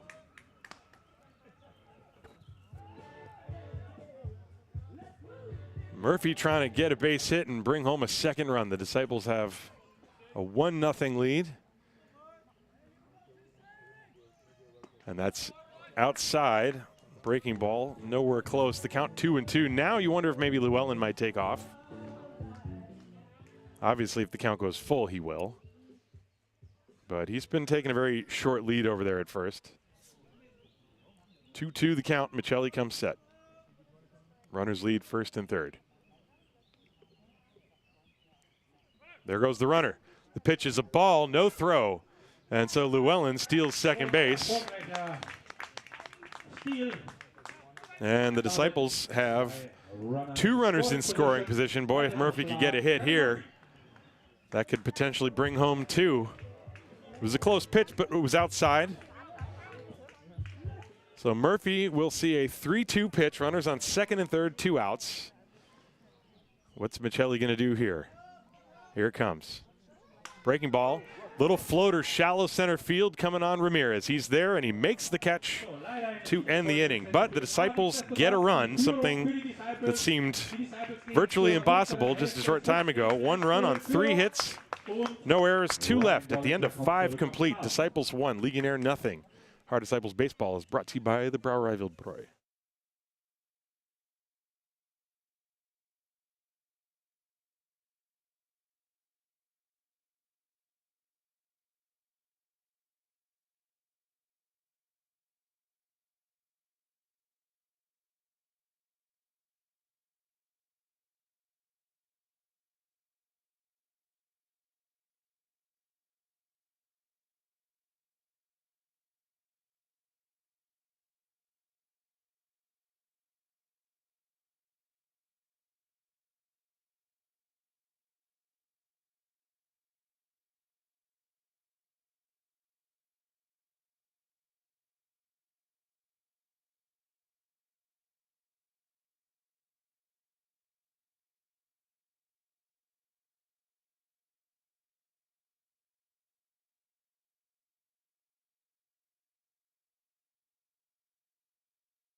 To the top of the 6th inning we go. Ryan Bollinger has thrown 70 pitches, and he's going to face the top of the order, Elias von Garson, Devin Ramirez, and Antonio Torres for the Legionnaire. Ryan has allowed only 1 base hit.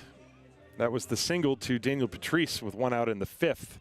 He's walked a batter. There's also been a batter reach via error. Otherwise, he's been on his game. First pitch is high to von Garson. 1 ball, no strikes. Just the 1 walk, 6 strikeouts for Bollinger. And the big lefty deals 1-0 to von Garson. In the air to center field, Llewellyn racing back deep into the gap. He's there, and he makes the catch.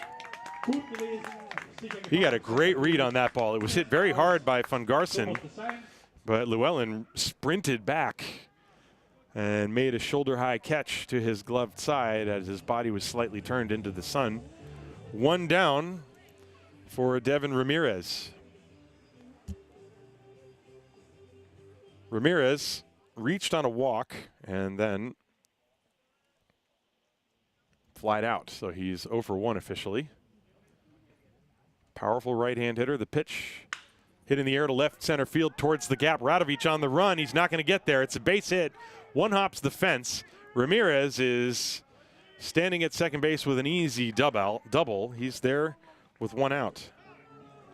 That's the second base hit for the Legionnaire. Let's watch this pitch. Looked like it was just out over the center of the plate. Indeed it was. Puts a good swing on it. Radovic went over and cut it off as quickly as he could, but that ball split the outfielders perfectly. And so a 1-out double. There's the tying run.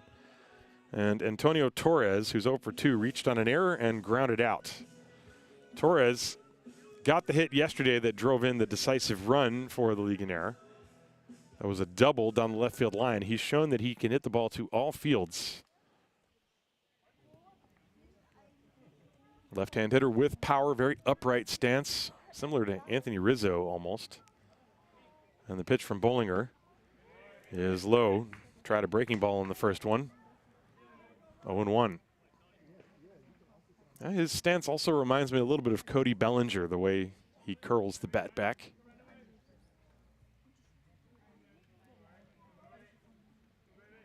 One 1-0 from Bollinger to Torres. Swing and a foul. Torres was right on that one.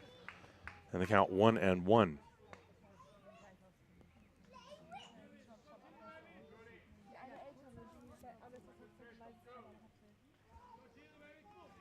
We're in the top of the 6th inning here in Haar. 1 ball, 1 strike. To Antonio Torres. There goes Ramirez for third. The pitch is swung on and grounded to short. Murphy fields, throws to first, and it's not in time. Oh, got him. The out call was made, and I think the Disciples got a break with that one, to be quite honest. Mark Kravis made the out call. Of course, with the runner at second base, the umpires are positioned further away from first base than they normally would be. But that's going to go as a 6-3 put out. And Martin Helmig out to ask Kravis what he saw. The ball was slowly hit. Torres was getting down the line very quickly, and it was to deep short. Murphy got rid of it as quickly as he could. And now Helmig has convinced Kravis to at least discuss it with the other 2 umpires. So if Hartle and Jean both saw that the runner was safe at first base, it might get overturned. I think you need a majority. I mean, I don't know what the hierarchy of these discussions is. Obviously, it's Kravis's call, and he saw it as out, and nothing's going to change. So the out call stands. And if I'm being totally honest, I think the Disciples probably got a break on that one, but that's how it goes sometimes. And so there are 2 down. I'll show you that play one more time. It's not you're not going to be able to see it conclusively from my camera angle, but see Ramirez going for third, ground ball to short. Watch Torres get down the line, the throw to first, and Mark Kravis, who was over there standing by second base, he's the one who made the out call. Anyway, 2 down, runner at third. That's still the tying run, and not through the woods yet. Terrell Joyce, who is 0 for 2, strikeout and a ground out. That could be a big play in this game. And the pitch is inside. Of course, if Joyce gets a base hit, then it's a moot point, possibly.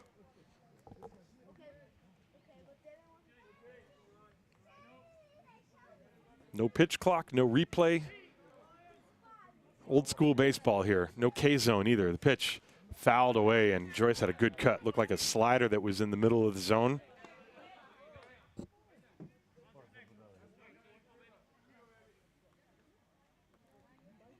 One ball and 1 strike.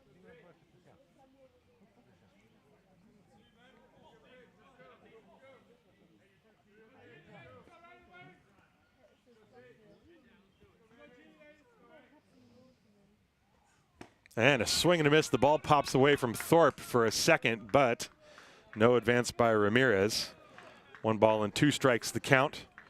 That was Joyce chasing a high fastball. So Bollinger trying to pitch through. A bit of a jam here in the 6th. He's 1-2 on Terrell Joyce. Tying run 90 feet away. Of course, Thorpe has to be wary of anything getting past him. 1 ball, 2 strikes. Big pitch coming here in this game. A 1-0 game in the 6th inning. It's been nothing but excellent pitching this weekend here in Haar. The 1-2 pitch. Line drive, base hit. And Ramirez scores, and this game is tied at 1. Terrell Joyce comes through. A solid single to left field. And we've got a brand new ball game right back where we started, 1-1. That ball was solidly struck in the hole between short and third. And now Marlon Jimenez will step up to the plate.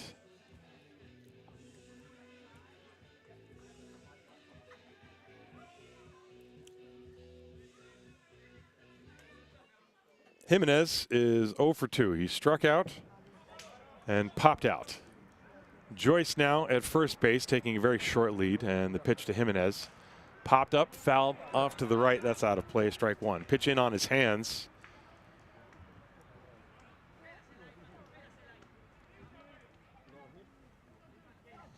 One to one. Yesterday we had a scoreless game until the 6th inning, and the final score was only 2-0. In this game, 1-3-0 for Regensburg, 1-3-1 for the Disciples. 0-1 the count to Marlon Jimenez. Joyce off first base, 2 down, and they check on Joyce, who was nearly caught leaning, but he was so close to the bag, he was still able to get back, no problem. 1 strike the count on Jimenez. Joyce is, by the way, 5 for 5 in the stolen base department this year. So don't let that short lead fool you. There's a fly ball to center field. Llewellyn started in. Now he's drifting back. He's got a beat on it, and he catches it for the final out. But the 2-out base hit off the bat of Terrell Joyce ties the game. 1 run, 2 hits, no errors, 1 left. We are tied at 1 going to the bottom of the 6th inning here in Haar. This is Haar Disciples Baseball, brought to you by the good boys at the Highbrow Brauerei Wildbräu.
To the bottom of the 6th inning, and the new pitcher is Pablo Guillen for the Guggenberger Legionäre.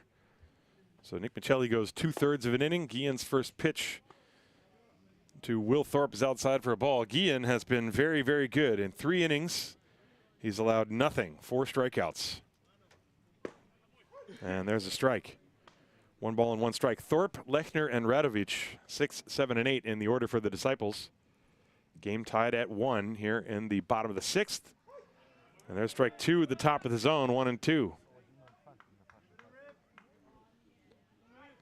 Fildrick Llewellyn with an RBI single for the Disciples. Terrell Joyce with one of his own for the Legionäre.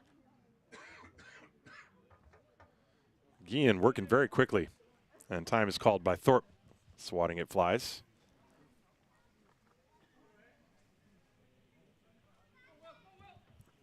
Guillen, another guy who's basically in the ready position. Breaking ball is high, full count. Like Lou Helmig, he gets on the mound and starts in sort of a halfway position with the left leg to the left of the rubber, but his right foot is on the rubber, so he can throw from that position without much of a windup. And that's high, ball 4. Well, that's the first base runner that Guillen has allowed this year after 3 innings in which he didn't walk anybody, didn't give up any hits at the very least. That's a leadoff walk for Thorpe. And now Simon Lechner steps up to the plate, the DH. Lechner is 0 for 1. He struck out and walked.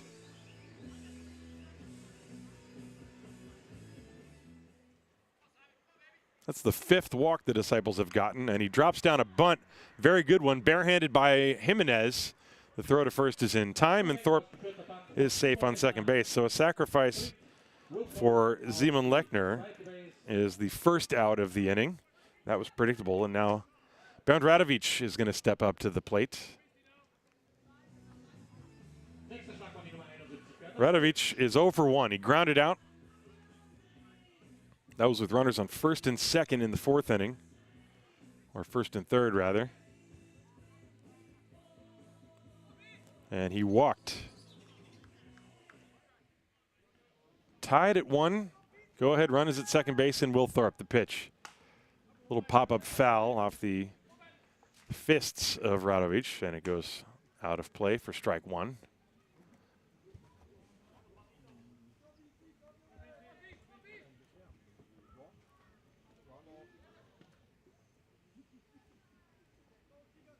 And the pitch. That's upstairs from Pablo Guillen. 1-1.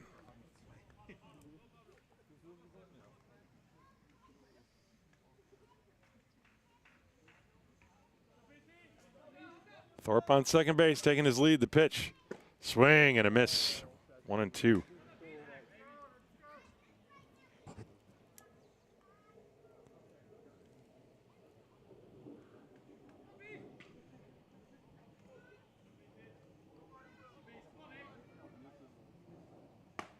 Upstairs. The game was started by Io Sujak. He went 4 innings, allowed 4 walks, but no hits. And then Lou Helmig pitched a third of an inning, Nick Michelli 2/3 of an inning, and now Guillen, the 4th pitcher of the day for Regensburg. Swing and a miss to get Radovic. That's the second out. And now it'll be up to Miguel Pinheiro if the Disciples are going to be able to bring home Will Thorpe. Take another look at this pitch. Guillen, I think, just challenging Radovic. And he wins the battle. Pinheiro is 0 for 2, grounded into a double play and flied out to right field. With 2 outs, Thorpe at second base will be going on anything. Guillen from the stretch looks at Thorpe, now looks to the plate and deals. Just missed low and outside. 1-0 the count.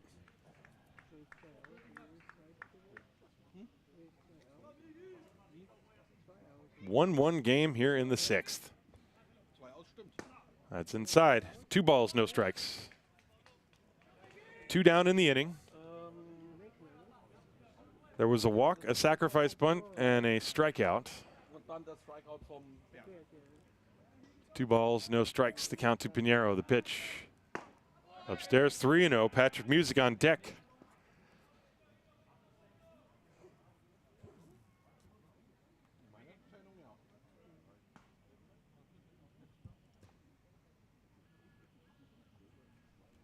Well, Pinheiro will be taking here. Thorpe dancing off second base and a long hold. Guillen just going to hold it and hold and hold, and now he deals right down the pipe. 3-1. It was interesting. It's a 3-0 count. Everybody knows the hitter's not swinging. And Guillen was holding and holding and holding, still maintaining concentration. Now the count 3-1. Here's the pitch. Popped up. Shallow right center field. Coming in is Harms. He calls for it and makes the catch to end the inning. No runs, no hits, no errors, 1 left at the end of 6 complete. We are tied at 1. Haar Disciples Baseball brought to you by the Brauerei Brewery.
We go to the 7th inning, tied at 1. 1 run, 3 hits, no errors for Regensburg. 1 run, 3 hits, 1 error for the Disciples. The scoring in the game in the 5th inning, Phildrick Llewellyn singled to drive home Patrick Music. And then in the top of the 6th, Terrell Joyce singled to drive home Devin Ramirez. That's been it. The Disciples got all 3 of their hits in the 5th inning. And the Legionnaire got 2 of their 3 hits in the 6th inning as the first hitter, Nino Sakaza, swings and fouls the first pitch against Ryan Bollinger, who has thrown 83 pitches. Sakaza, Patrice, and Harms, 6, 7, and 8 in the order for the Legionnaire. And the lefty Bollinger deals. Slapped foul, strike 2, 0 and 2. Ryan has allowed the 3 hits, the 1 earned run, 1 walk, and 6 strikeouts. Of his 83 pitches, 61 have been strikes. So he's been commanding the strike zone. There's control and then there's command. Curveball hit on the ground slowly to the right side. Luter up with it. A few steps to the bag to make the easy play. There's 1 away. Little ground ball. And Daniel Patrice will step up to the plate. Patrice got the first hit of the game for the Legionnaire. That was a single in the 5th inning. At that point of the game, it was the only hit for either side. Patrice with that single, 1 out of 2 against Ryan Bollinger today.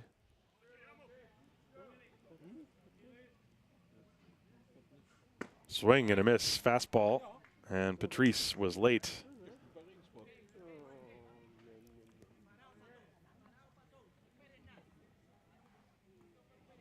Oh and 1. Upstairs, 1 ball, 1 strike.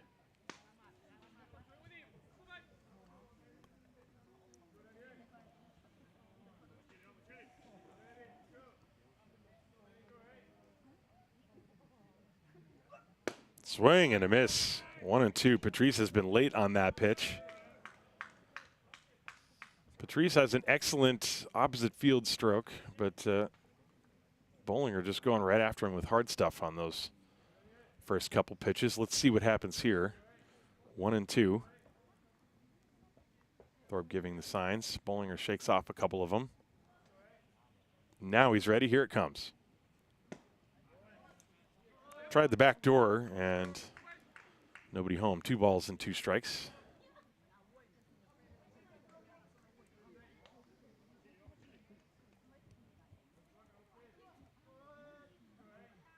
2-2 pitch coming now. That one is low. Bollinger falling off the mound after delivering that one.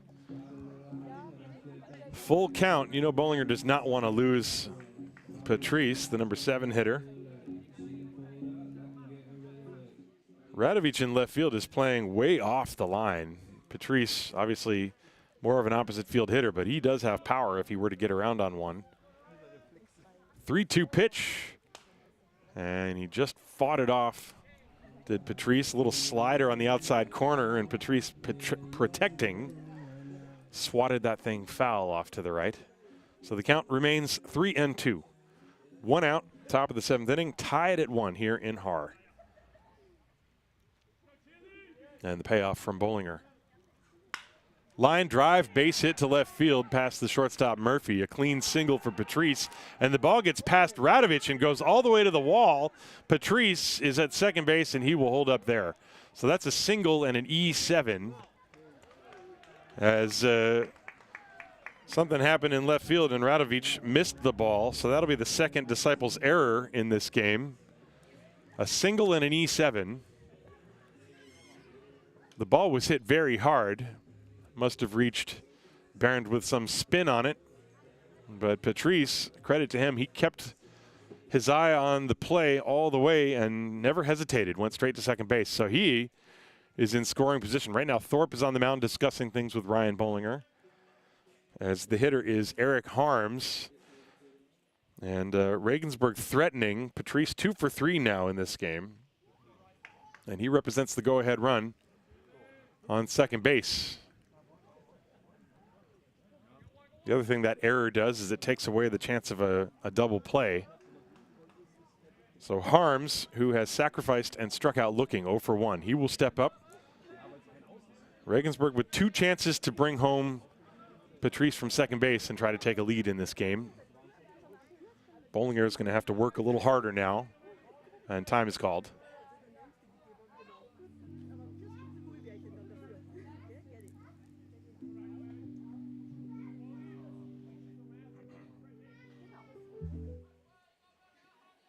Bollinger getting his sign. Patrice on second base, Harms at the plate.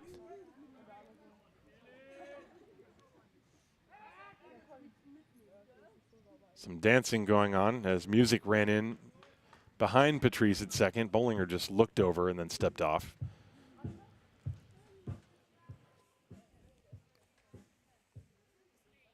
Harms still has not seen a pitch in this at-bat. Now Bollinger is set. And here it comes. A little tapper to left side, and that's going to be a base hit. Miscommunication. The ball rolls past Murphy to the outfield, and Patrice will score.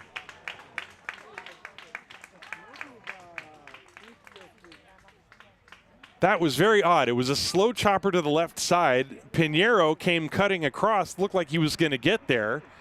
And then I think Murphy thought Pinheiro didn't get it, or Murphy might have called off Pinheiro. Pinheiro suddenly peeled out of the way, and then Murphy peeled out of the way, and the ball rolled harmlessly past. And a ball with an exit velocity of about 20 miles an hour scores the run from second base, and Regensburg leads 2-1. That's got to be, I guess, a base hit or an error. It's just a base hit, probably. Nobody touched the ball, but definitely a mental error. So Harms is on first base. There's a swing and a pop-up off the bat of Schmidt on the right side. Steinlein in right field will make the catch. That's the second out. But Regensburg takes the lead on the weirdest base hit or whatever. If it's going to be, I think they're still discussing how to score that. Watch it again. This is a ground ball. It's a little squibber between third base and the pitcher's mound. It got past Bollinger. Pinheiro didn't get to it, and Murphy was shielded by the runner, maybe by Pinheiro, didn't see the ball, and he circled around it, and the ball just rolled past both of them and actually ended up in shallow left field, which allowed Patrice to score. The ball did leave the infield, but not by a whole lot. So Harms the runner at first base. There are 2 down. Von Garson is the hitter. Regensburg leads 2-1. Pitch is high and outside. 1 ball, no strikes.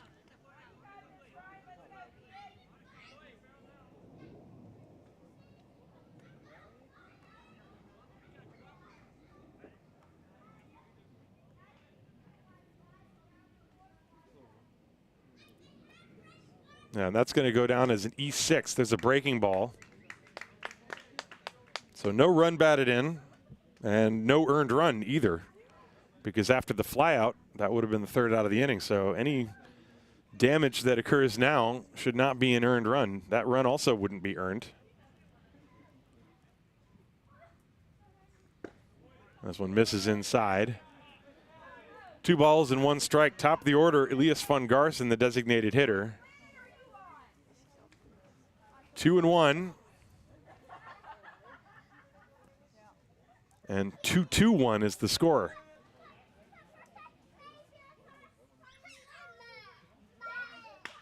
And a little floater into center field. That's going to drop for a base hit. And Llewellyn comes up throwing. Well, he comes up ready to throw, and in fact, then he does throw behind Harms at second base. So Von Garson jammed, but gets a base hit, and the inning will continue for Devin Ramirez. This is the part of the ball game where the clout of Regensburg becomes very fearsome. They've been held in check yesterday and today. They have not really had any big booming hits. But boy, one right now would certainly serve to allow them to breathe a lot easier from the Regensburg side. It's 2-1. Bollinger is digging at some of the dirt on the mound. He's clearly frustrated, and Charles Poe's coming out to the mound to discuss things with him. And also take a look at the dirt on the mound while trying to calm down the big left-hander. So Regensburg has taken the lead. The inning began with Sakaza grounding out. Patrice singled and went to second base on an error in left field. So the shoddy defense really has hurt the Disciples this inning. Radovic made an error that allowed Patrice to make it to second base, and then the ground ball that somehow eluded both Pinheiro and Murphy. It went on an error to Murphy, and that allowed Patrice to score. Then Schmidt flied out for the second out. Von Garson with a single. You have runners on first and second. Devin Ramirez is the hitter now. Regensburg leading 2-1 in the top of the seventh. Ramirez has doubled and scored, walked and flied out. So he's 1 for 2. Harms and Von Garson, the base runners. The pitch to Ramirez, breaking ball. Missed a bit low. Bollinger, I think, wanted that one. 1 ball and no strikes. Ryan is at 98 pitches now.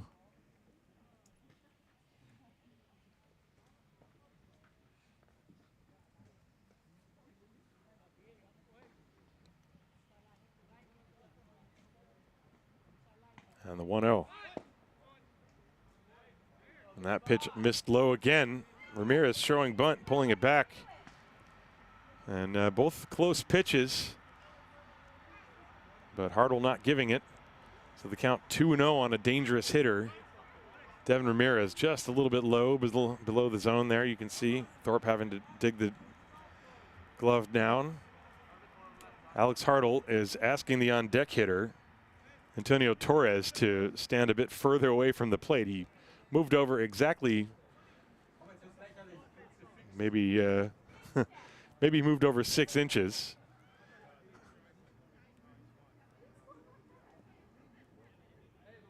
And Mark Kravis came in and said something to Bollinger. Not sure what's going on. A lot of cat and mouse happening right now. The main thing, I think, is that Bollinger is frustrated. 2-0 the count on Ramirez. And that one is in there for a strike, 2-1.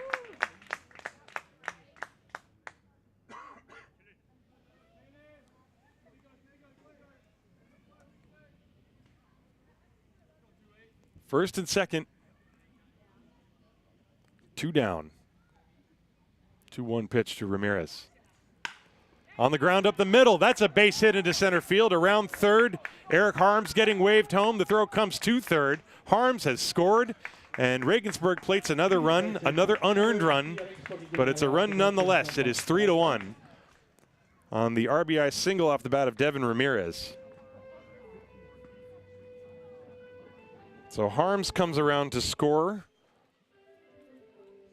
And now Antonio Torres is going to come up to the plate.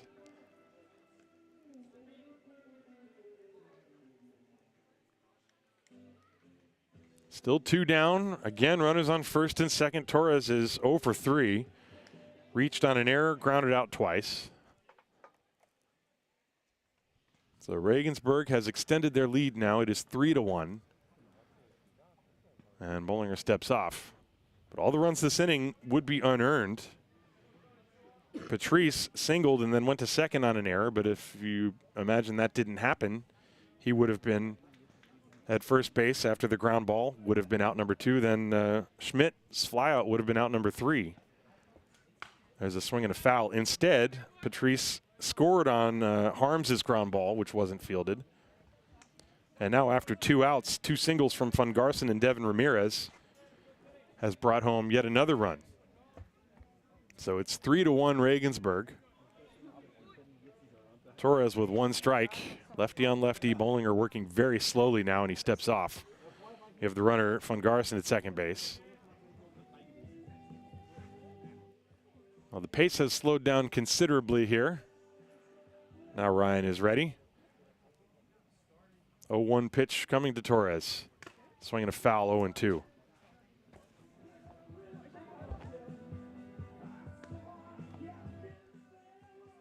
Bollinger 1 strike away from getting out of this inning. He's had to work hard. He came into this inning, I think, at 82 pitches. So he's thrown 21 in the inning.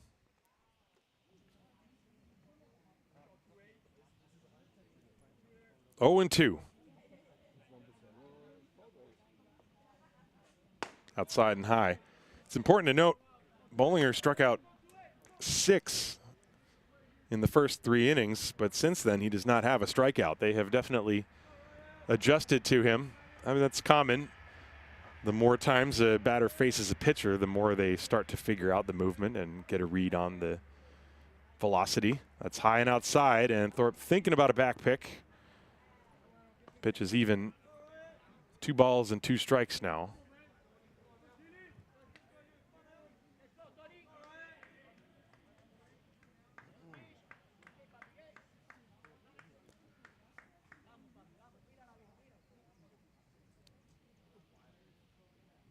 Here comes the 2-2. Hit slowly on the ground to the right side. Music stays down, makes the play to first, and the inning is over. But the Legionäre score 2 unearned runs. They get 2 runs on 3 hits. There were 2 very costly errors and 2 left on base. We go to the bottom of the 7th inning. Time to stretch. It's 3-1 Regensburg. This is Our Disciples Baseball, brought to you by the Brauerei Wildbräu.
To the bottom of the 7th inning. It's 3-1 Regensburg, and the Disciples are going to get one more crack with the top of their order. One more time through the lineup here against Pablo Guillen, who, after allowing a leadoff walk, then retired the side in order. He has still not given up a hit in his time in the Bundesliga. So Patrick Music, who is 1 for 3 with the one hit being the Disciples' only run. He singled and scored in the 5th inning. Disciples now trailing by 2. Guillen deals first pitch. Fly ball, right center field. Harms started in, now he's camped under it. And he's got it on the first pitch, 1 out. One-handed catch in right field by Harms. And so now Luke Steinlein steps up to the plate. Steinlein has singled, walked, and flied out. 1 for 2 officially. His single was a perfect bunt single. That was against Lou Helmig. Well, the Disciples this whole weekend, they have 3 hits today. They had 1 yesterday. And that pitch does not count.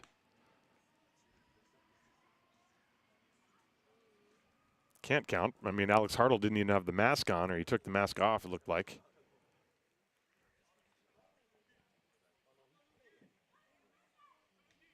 I think that pitch did not count. There's no balls, no strikes. Now the first pitch coming from Guillen. That's low.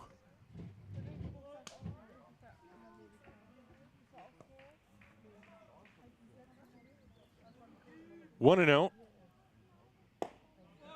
2-0. Guillen trying to work so quickly. He worked a little too quickly on that first one to Steinlein, who wasn't even in the box yet. You can see he sort of starts from already being in the windup. That pitch missed inside, ball 3, 3-0. So that's already his starting position. He just puts the ball in his glove and he's ready to throw. Every pitch is almost a quick pitch, and there's a strike. 3-1. You got to really watch if you're in the batter's box. Fly ball to right center field, playable for Ramirez, cutting over to the gap, and he makes the catch with one hand. 2 down. So Fildrick Llewellyn steps up. Llewellyn 1 for 3. That was the high point of the game for the Disciples so far. That RBI single gave them a briefly lived 1-0 lead. So he will step up against the right-hander Guillen. Inside for a ball. Watch how Guillen steps up. He's already in pitching position. That's his pitching position right there. Doesn't take a step. Just pitches. Inside, nearly hit Llewellyn. Llewellyn says something to him. And now he's saying something to the dugout. And now there is some spillage.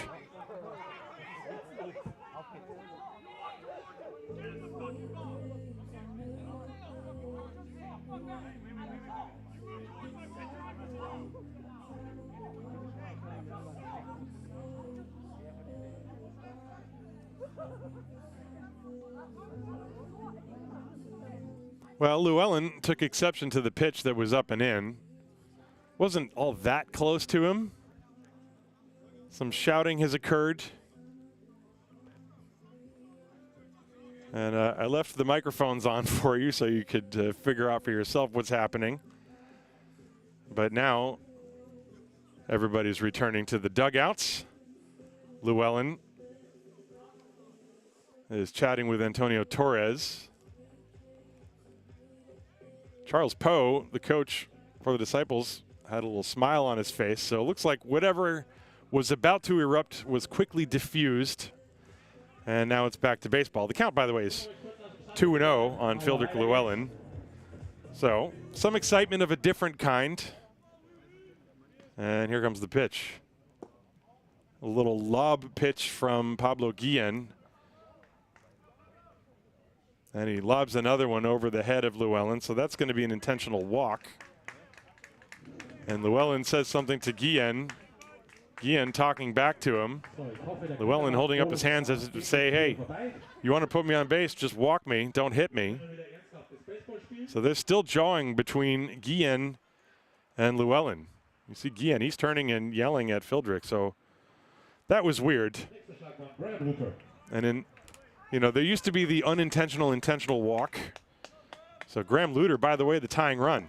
And now Guillen falls off the mound, and he balked. So that pitch doesn't count, and Llewellyn gets to go to second base. So after all that, by the way, you know, Llewellyn being on base, Graham Luter is a tying run. So if Guillen wanted to walk Llewellyn or hit him or whatever, you're bringing the tying run up. And now Martin Helmig and Lennon Santa Cruz. So this is a double mound meeting. You don't often see two people come out. Maybe this is a trainer, maybe some sort of injury check to make sure, although Helmig did not first go to the umpire. So if you're going to make a case that it's some sort of injury-related visit, you have to go to the umpire first. It might be that Lennon Santa Cruz is functioning as an interpreter right now. That's pure speculation on my part. This is that last pitch to Graham Luter. You're seeing this entire replay here. It's a very long one. You see how Guillen fell off the mound. And right now, Helmig has returned to the dugout.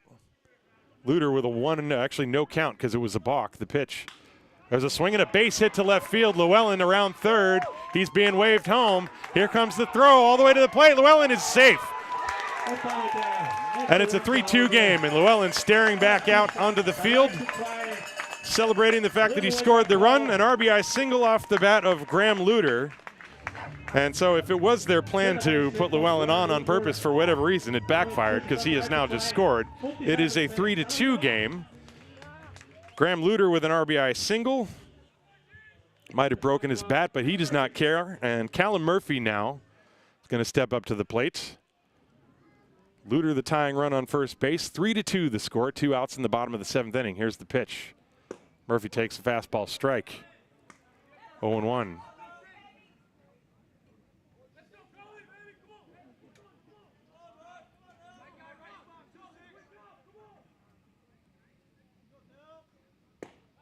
That one missed inside, an off-speed pitch.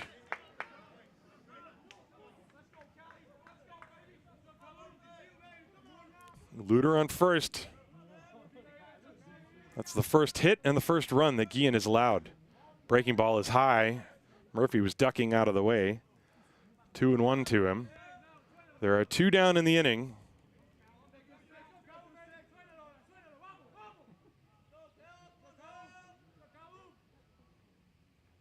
Swing and a miss, 2-2.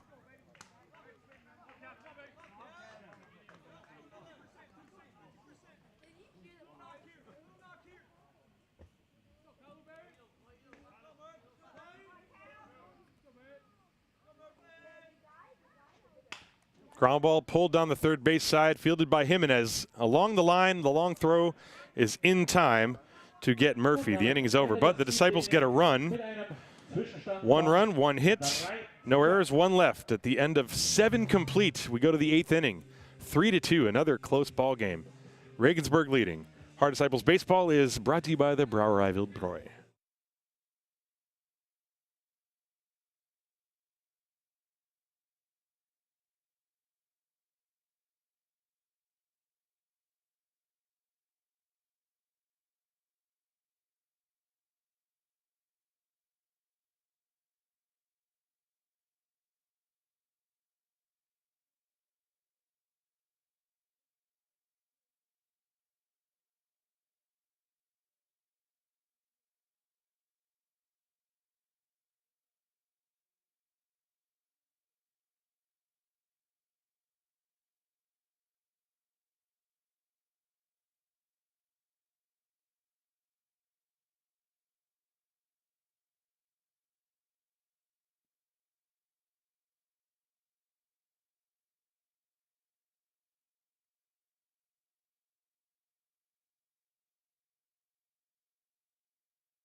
So the new pitcher for the Disciples here in the top of the 8th inning is the right-hander Daniel Wolf. In 11 innings, he's been very good. ERA of 3.27, 8 hits, 4 earned runs, 5 walks, and 10 strikeouts. And he will take over for Ryan Bollinger, who went 7 innings, allowed 7 hits, 3 earned runs, 1 walk, 6 strikeouts. He threw 106 pitches, and 76 of them were strikes. And he comes out here after 7 innings. He can get the loss. He cannot get the win. Not that anybody really cares about wins and losses anymore anyway. Just bookkeeping. Daniel Wolf is going to try to keep things right where they are, and he's going to be thrown right into the fire with 4, 5, and 6. Terrell Joyce, Marlon Jimenez, and Nino Sakaza. The Disciples getting a run in the bottom of the 7th inning after some sparks flew. The pitch was inside to Llewellyn. He did not like it. Some jawing ensued. And then Pablo Guillen lobbed 2 balls in there to basically intentionally walk Llewellyn, which kind of made no sense. I'm not sure what that was all about, but then Llewellyn promptly scored. Went to second on a balk and scored on a single. First pitch from Daniel Wolf is a very good breaking ball to Terrell Joyce, who was not looking for that. 0-1. Joyce is 1 for 3. A single, a strikeout, and a ground out. And that one is a little high. 1 ball and 1 strike.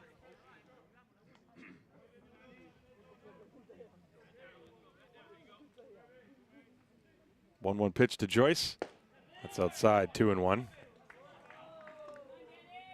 Another decent crowd here today. The weather not as nice as it was yesterday.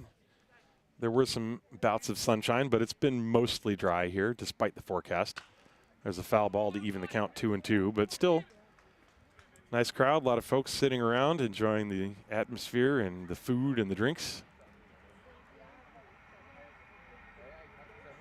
All in all, it's been a great weekend of baseball. We've seen excellent pitching, good tight ball games coming down to the wire. The pitch just missed low, ball 3, 3-2 to Joyce. Jimenez on deck.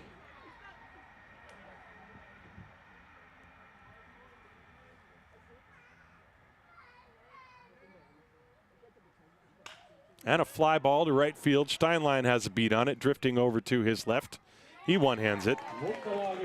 And that's a big pitch, a 3-2 pitch. You don't want to lead off walk, and instead he gets the fly out.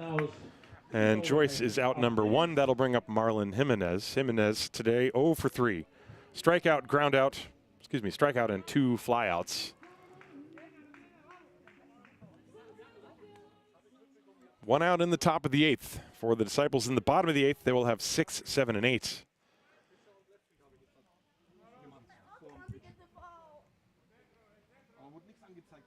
And the pitch is inside with a fastball, 1-0.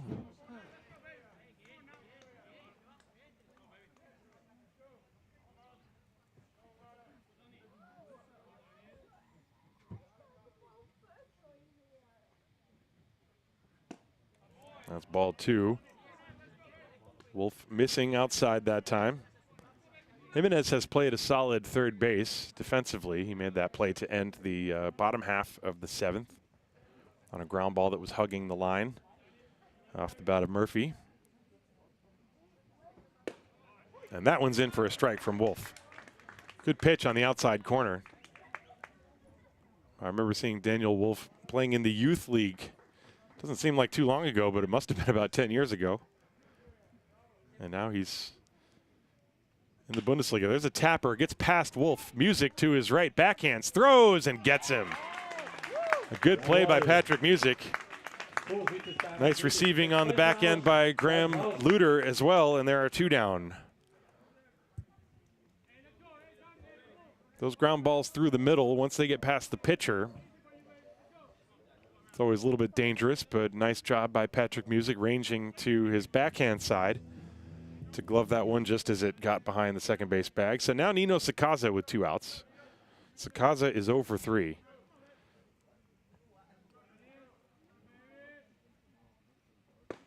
And that one is right through there. Good fastball from Wolf. Strike 1. Regensburg leading 3-2. We're in the top of the 6th. Another close game. They won yesterday 2-0. 1 strike pitch. That one is inside, 1-1. The Disciples took a 1-0 lead in the 5th. The RBI single off the bat of Fildrick Llewellyn. Regensburg tied it in the 6th and scored 2 more in the 7th. There's a drive down the right field line. Along the line, it's a fair ball into the corner. Sakaza on his way to second base. He is rounding second, thinking 3. Here's the throw. He is dead. A great relay throw by Patrick Music, and it wasn't close at all at third base. He was out by 10 feet. So a double, and he's thrown out 9-4-5, and the inning is over. Sakaza got greedy, and Daniel Wolf gets through the 8th. No runs, 1 hit, no errors, nobody left at the end of 7.5. It is 3-2 Regensburg. This is Hard Disciples Baseball, brought to you by the Brauerei Wildbräu.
We go to the bottom of the 8th inning. A great throw by Patrick Music.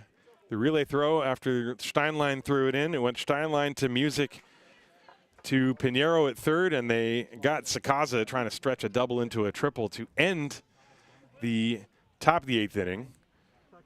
And Pablo Guillen deals the first pitch strike to Will Thorpe. Thorpe has been hit by a pitch and walked and grounded out. He's 0 for 1 officially. A one-run game. Guillen deals high, 1-1. You got to really watch with him. He's pitching Don Larson style, no windup. And a swing and a miss on a pitch way out of the zone, 1-2.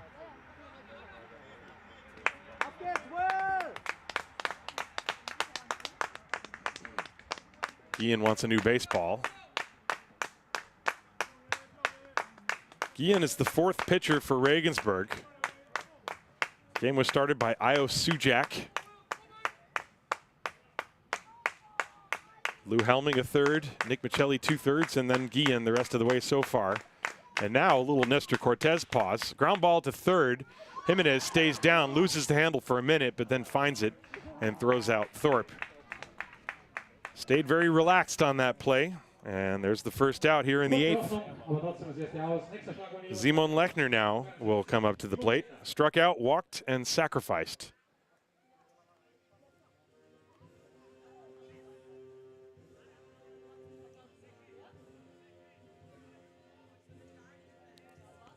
And now a change of baseballs as Pablo Guillen again asking for a new baseball. So Simon Lechner, left-hand hitter. 1 out, nobody on. And Charles Poe is asking for time. Third base coach. Not sure what this could be. I wonder if he's asking about the way, the condition of the mound, or he's asking something about there's some well, I think they're going to look for sticky stuff. Is that what this is? They're checking his glove. Alex Hartle's checking the glove and has found nothing. And now Charles Poe is dealing with the catcher Antonio Torres, who is getting in Poe's face. And here comes Martin Helming, and now the benches are emptying again. Charles Poe, by the way, is not about to be intimidated by anybody. That's for sure. And he was right in the face of Antonio Torres and very calmly stating his case. Torres starting to get animated, and I think it was Jimenez came in and pulled him away from Poe to make sure they didn't interact much closer. Lennon Santa Cruz is also now visibly upset with Miguel Pinheiro, who's chirping back. There's been a lot of chirping in this game. I'm not sure really what instigated all of this. Obviously, you go back a month, the game that these two teams had in Regensburg, there was the whole sign stealing scandal, and the benches emptied in that one as well several times. So this is par for the course for these two teams. Simon Lechner has not yet seen a pitch, and here comes the first one. It's low.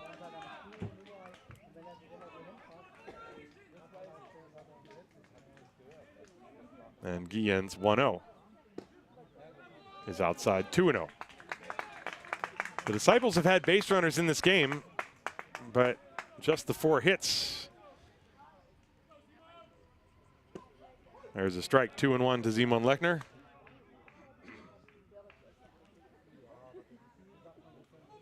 There's been a Dr. No Skills sighting. 2-1 pitch. Fouled away, 2-2.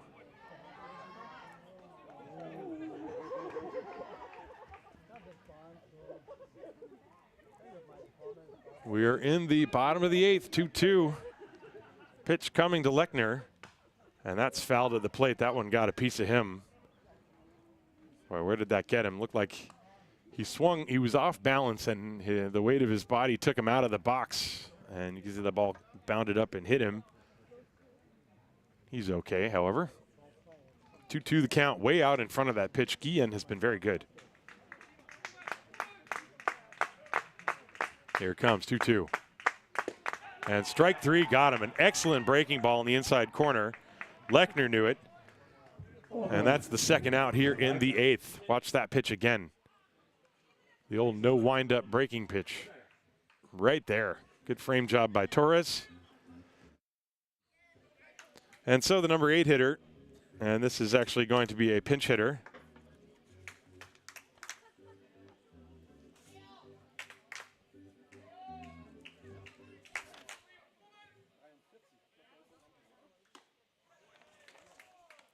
So we're going to miss. This is Leo Berger pinch hitting for Bernd Radovic. So Radovic, while he was in there, was 0 for 3, and he swings and misses. 0-2. Berger, one of the younger players for the Disciples, getting a chance here. He will probably go in and play left field. We will see. Maybe Zambrano goes in to play left field. The 0-2, the long leg kick pause from Guillen. Little Johnny Cueto / Nestor Cortez. I wouldn't say Louis Tiant. That would be 80 grade level pause. But he does it again. And the curve is in there for strike 3. And a little mound celebration from Pablo Guillen. Boy, these two teams are not afraid of confronting each other. And now there's yelling coming from the Haar Disciples dugout.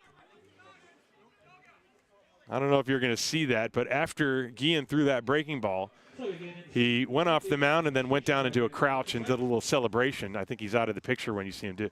There you see him going and on the left side, taunting the Disciples dugout. You know, there's taunting that's fun taunting, and then there's antagonistic, and that's exactly what that was. But the way things have been escalating in this game, it is not a surprise. We will go to the 9th inning, 3-2, Regensburg leading. Another fun ball game here in Haar. Haar Disciples Baseball is brought to you by the Brauerei Wildbräu.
To the top of the 9th inning, 3-2, Regensburg leading.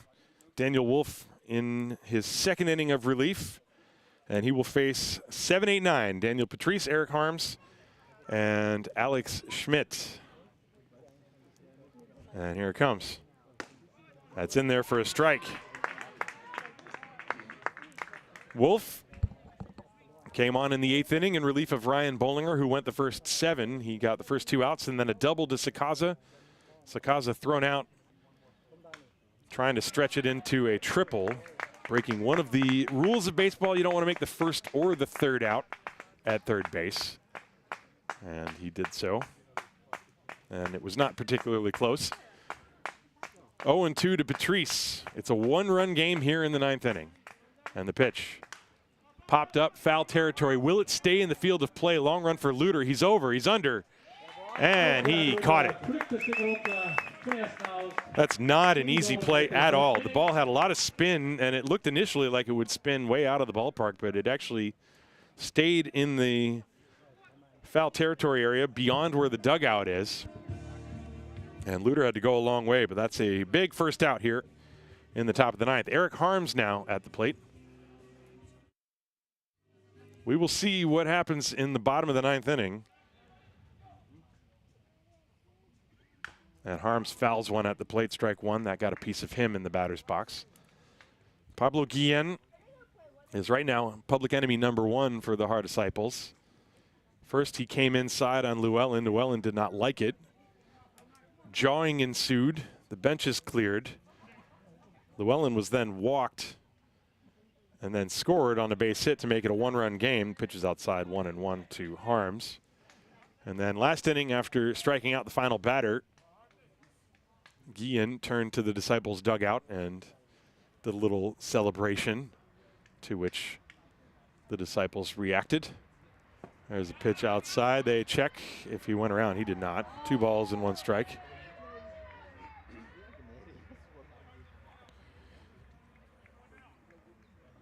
So, you know, if the Disciples were to mount some sort of rally against Guillen, they're going to be very animated.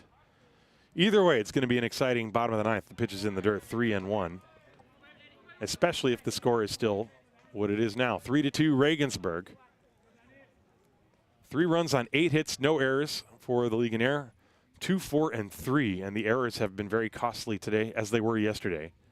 There's a ground ball to the left side, backhanded by Murphy. The long throw on a bounce is scooped by Luter, and they get the out. Excellent play. 2 down.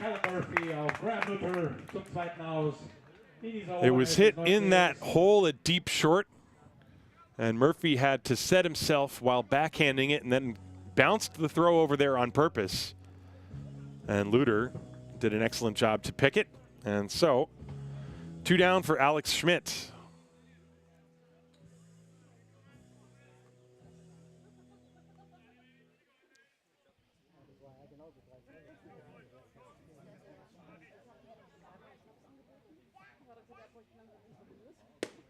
And a strike call. Daniel Wolf has looked very good the last several times I've seen him pitch. Attacking the strike zone, throwing strikes with all of his pitches, getting good movement. There's the 1-strike pitch to Schmidt. Just missed. A breaking ball, looked like it was outside, 1-1. Bollinger went 7, allowed 7 hits, 3 runs, 1 walk, 6 strikeouts. There's a wave and a miss. Now, according to Easy Score, those runs that Bollinger allowed were unearned, but that should not be the case. In the 7th inning, particularly those 2 runs, those should be unearned.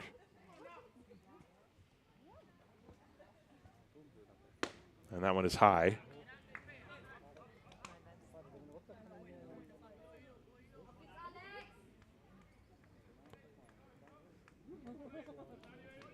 Two and 2 pitch from Wolf to Alex Schmidt. Just missed outside with a breaking ball. Full count. And Wolf takes a little walk behind the mound. Close pitch, but it appeared to be high and outside. Of course, a lot of the fans would disagree. 3-2 to the number 9 hitter. Here it comes. Outside, he walked him. A 2-out walk. And Schmidt, who has good speed, he's been on base for the first time today. He's 3 out of 4 in stolen bases this year. He might be going here. Well, another run for the Legionnaire would be huge. Elias von Garson, the leadoff hitter, 1 for 4 today. He steps up to the plate.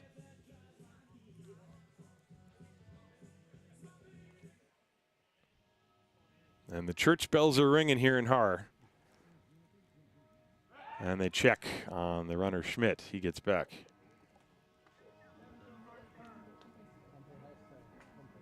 $4 p.m. This game 2 hours and 45 minutes old. We started at exactly 1:15. Runner not going. The pitch is high. 1-0 to Elias von Garson.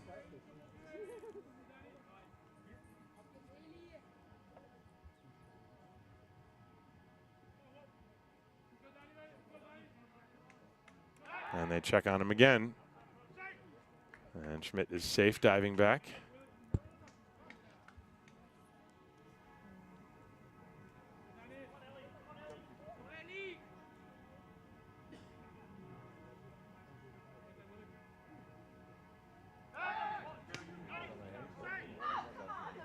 And he's safe again.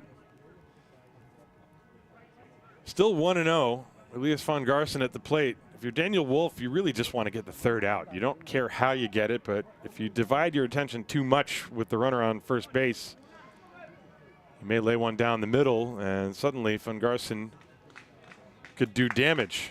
So it's all about prioritizing. One strike, or one ball, the pitch is in for a strike. Now it's 1-1. Good fastball in on the inside corner. Van Garsen checking the signs from Lennon Santa Cruz down the third base line.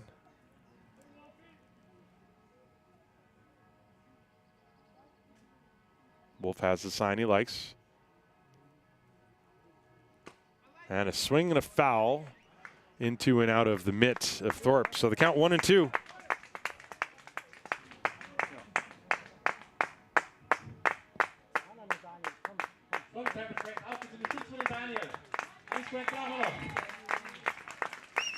One ball, two strikes, two outs. Top of the ninth, 3-2. Regensburg. Elias Van Garsen at the plate with Schmidt at first base. He might be going here with two strikes. He is not going, and the pitch just missed outside. Tried to throw a tailing fastball, come back and clip that outer corner, and it was outside. So the count even, 2-2. Let's watch this on the replay.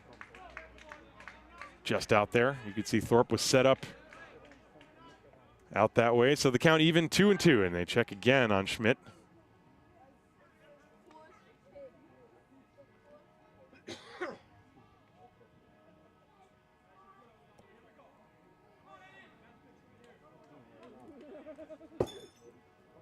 Here it comes. There goes the runner. Breaking ball is fouled away.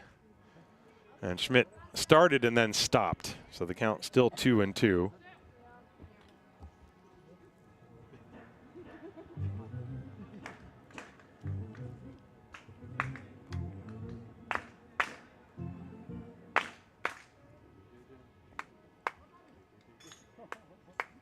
Two pitch. Foul ball again off to the right. That was a fastball. And it's still 2-2.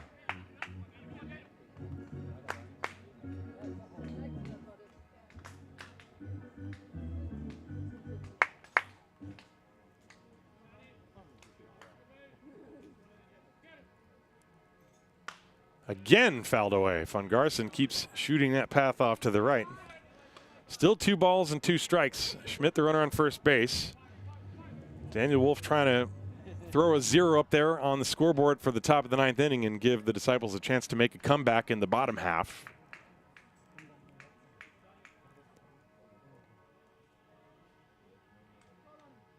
Here comes another 2-2 pitch and another check on the runner at first. There's no limit on pickoff throws. There's no pitch clock. There's no instant replay. There's no K-zone. It's like baseball used to be 20 years ago. Old school. There goes the runner. The pitch is grounded to the right side through the vacated infield, and it's a base hit to right field going all the way to third base. Alex Schmidt, because he was going, Patrick Music was covering, which to me kind of doesn't make sense. Every single ball had been hit to the right off the bat of Van Garsen. I don't know why you wouldn't just have the shortstop cover on that one, but in this case it was Music. And because there was nobody there, that little ground ball gets through, and it's a base hit, and suddenly first and third with 2 outs, and Bollinger, the pitching coach, coming out of the dugout to chat with Daniel Wolf. Devin Ramirez, very dangerous hitter, coming up to the plate right now.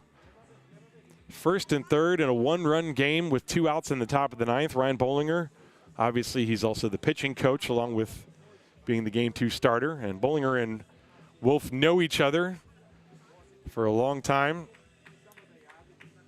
So some words of wisdom from the lefty to Daniel Wolf. Van Garsen is at first base. Schmidt is at third. There are 2 outs. It's a 3-2 game here in the top of the 9th. So the pressure is high.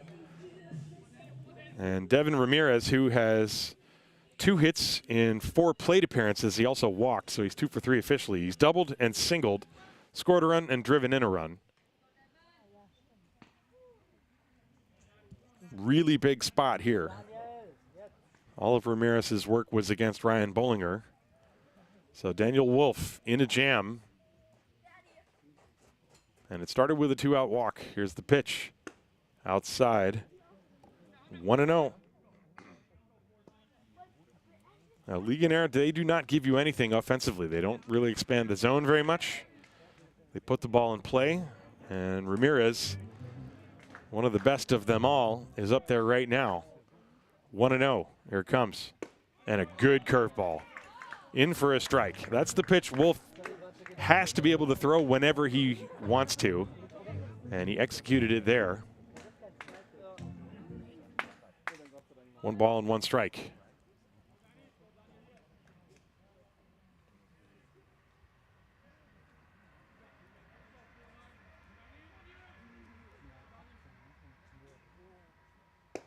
That's outside. 2-1. So far, Wolf not wanting to really come in to Ramirez.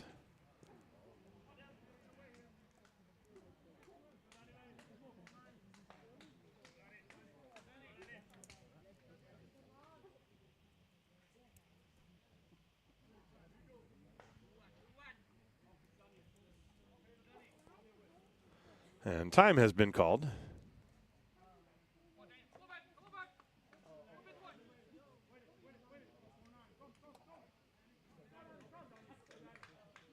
It'll be a 2-1 pitch.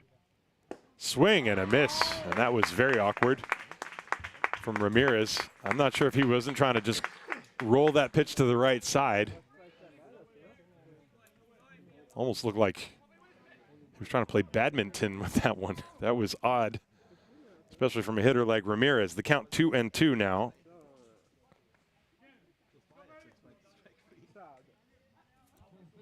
Two balls, 2 strikes.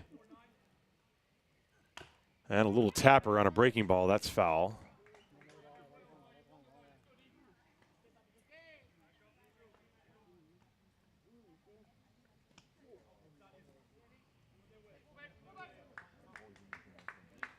Still 2-2.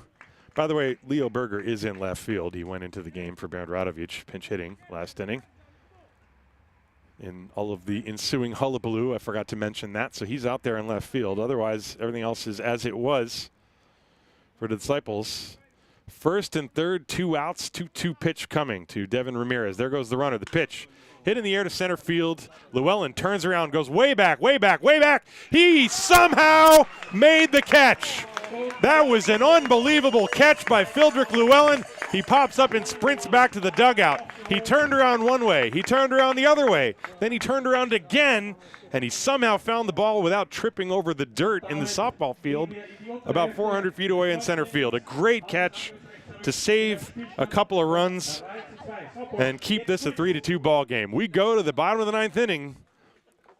Don't touch that dial. 3-2 Regensburg. This is Hard Disciples Baseball, brought to you by the Brauerei Wildbräu.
To the bottom of the 9th inning, what's going to happen here? So Pablo Guillen, this is going to be his 4th inning of work, and he's going to start with Miguel Pinheiro. The first pitch to him is low. It'll be 9-1-2, and if anybody gets on, well, it's going to be Fildrick Llewellyn coming to the plate. And the pitch, there's a strike, 1-1. Guillen is always ready to pitch. Here's the 1-1 to Pinheiro. Breaking ball, that's in the dirt. 2-1. Pinheiro is 0 for 3. Grounded into a double play and flied out a couple of times.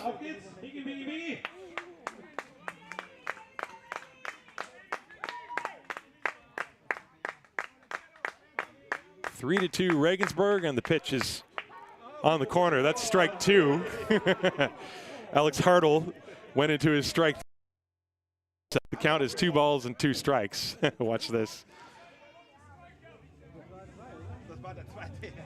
So the count is 2-2. Hartl going to have a little embarrassment about that one.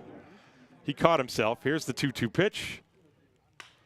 Popped up on the right side of the infield. Patrice and Sakaza. Patrice to the outfield grass makes the catch for the first out. And the Disciples down to their final 2 outs, but it's the top of the order now. Patrick Music. Music is 1 for 4. His single in the 5th inning, he came around to score. That was the Disciples' first hit of the game. In fact, they got 3 consecutive hits, and that's 3 out of their 4 hits they have. So Music against Guillen, and he asks for time. And he's also talking to Hartl, asking about the fact that Guillen is basically coming as close to a quick pitch on every delivery as possible. It's actually a really good strategy on his part. The pitch is in for a strike.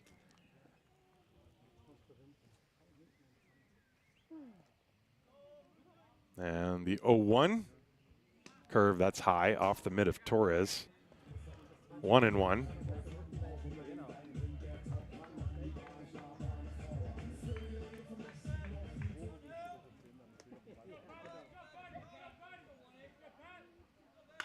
And another pop-up on the left side. Schmidt and Joyce.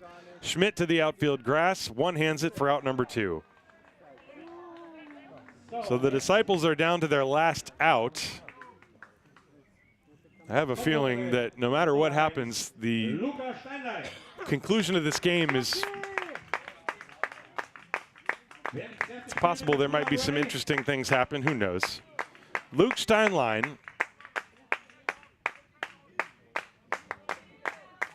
is going to try to take as much time as he can to get in the box. Now Hartl says play, and here's the pitch. Right down the pipe for a strike.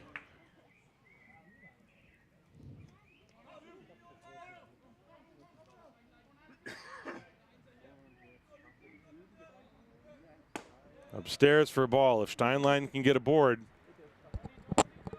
Llewellyn is on deck.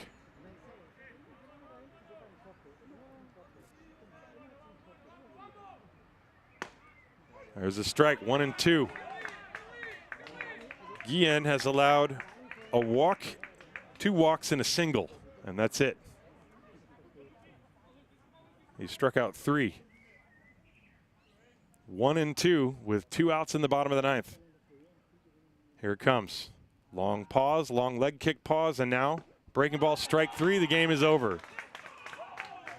And Guillen doing his best impression of, who was that closer? Fernando Rodney, is that what it was? He's shooting a bow and arrow into the sky after every game. So Guillen comes in and slams the door. 1-2-3, the Disciples go down at 4:15 p.m. This game exactly 3 hours long. Final score, the Regensburg Legionäre 3, the Haar Disciples 2. Another hard-fought, tight ball game. Yesterday, 2-0 victory for Regensburg, 3-2 today. And Regensburg had to work hard to win these 2 games. They come away having won both. That will conclude today's broadcast. I hope you enjoyed it. My name's Tim Collins. Thanks very much for tuning in. I'll see you in a couple of weeks when I believe Heidenheim is here. Anyway, subscribe on the YouTube channel, hit the like button, all those good things, all that stuff. Make sure that you tune in, support the Bundesliga, support your local baseball team, and I'll see you next time. Final score, the Guggenberger Legionäre 3, the Haar Disciples 2, 3 runs, 9 hits, no errors for the Legionäre, 2, 4, and 3 for the Disciples. That's it.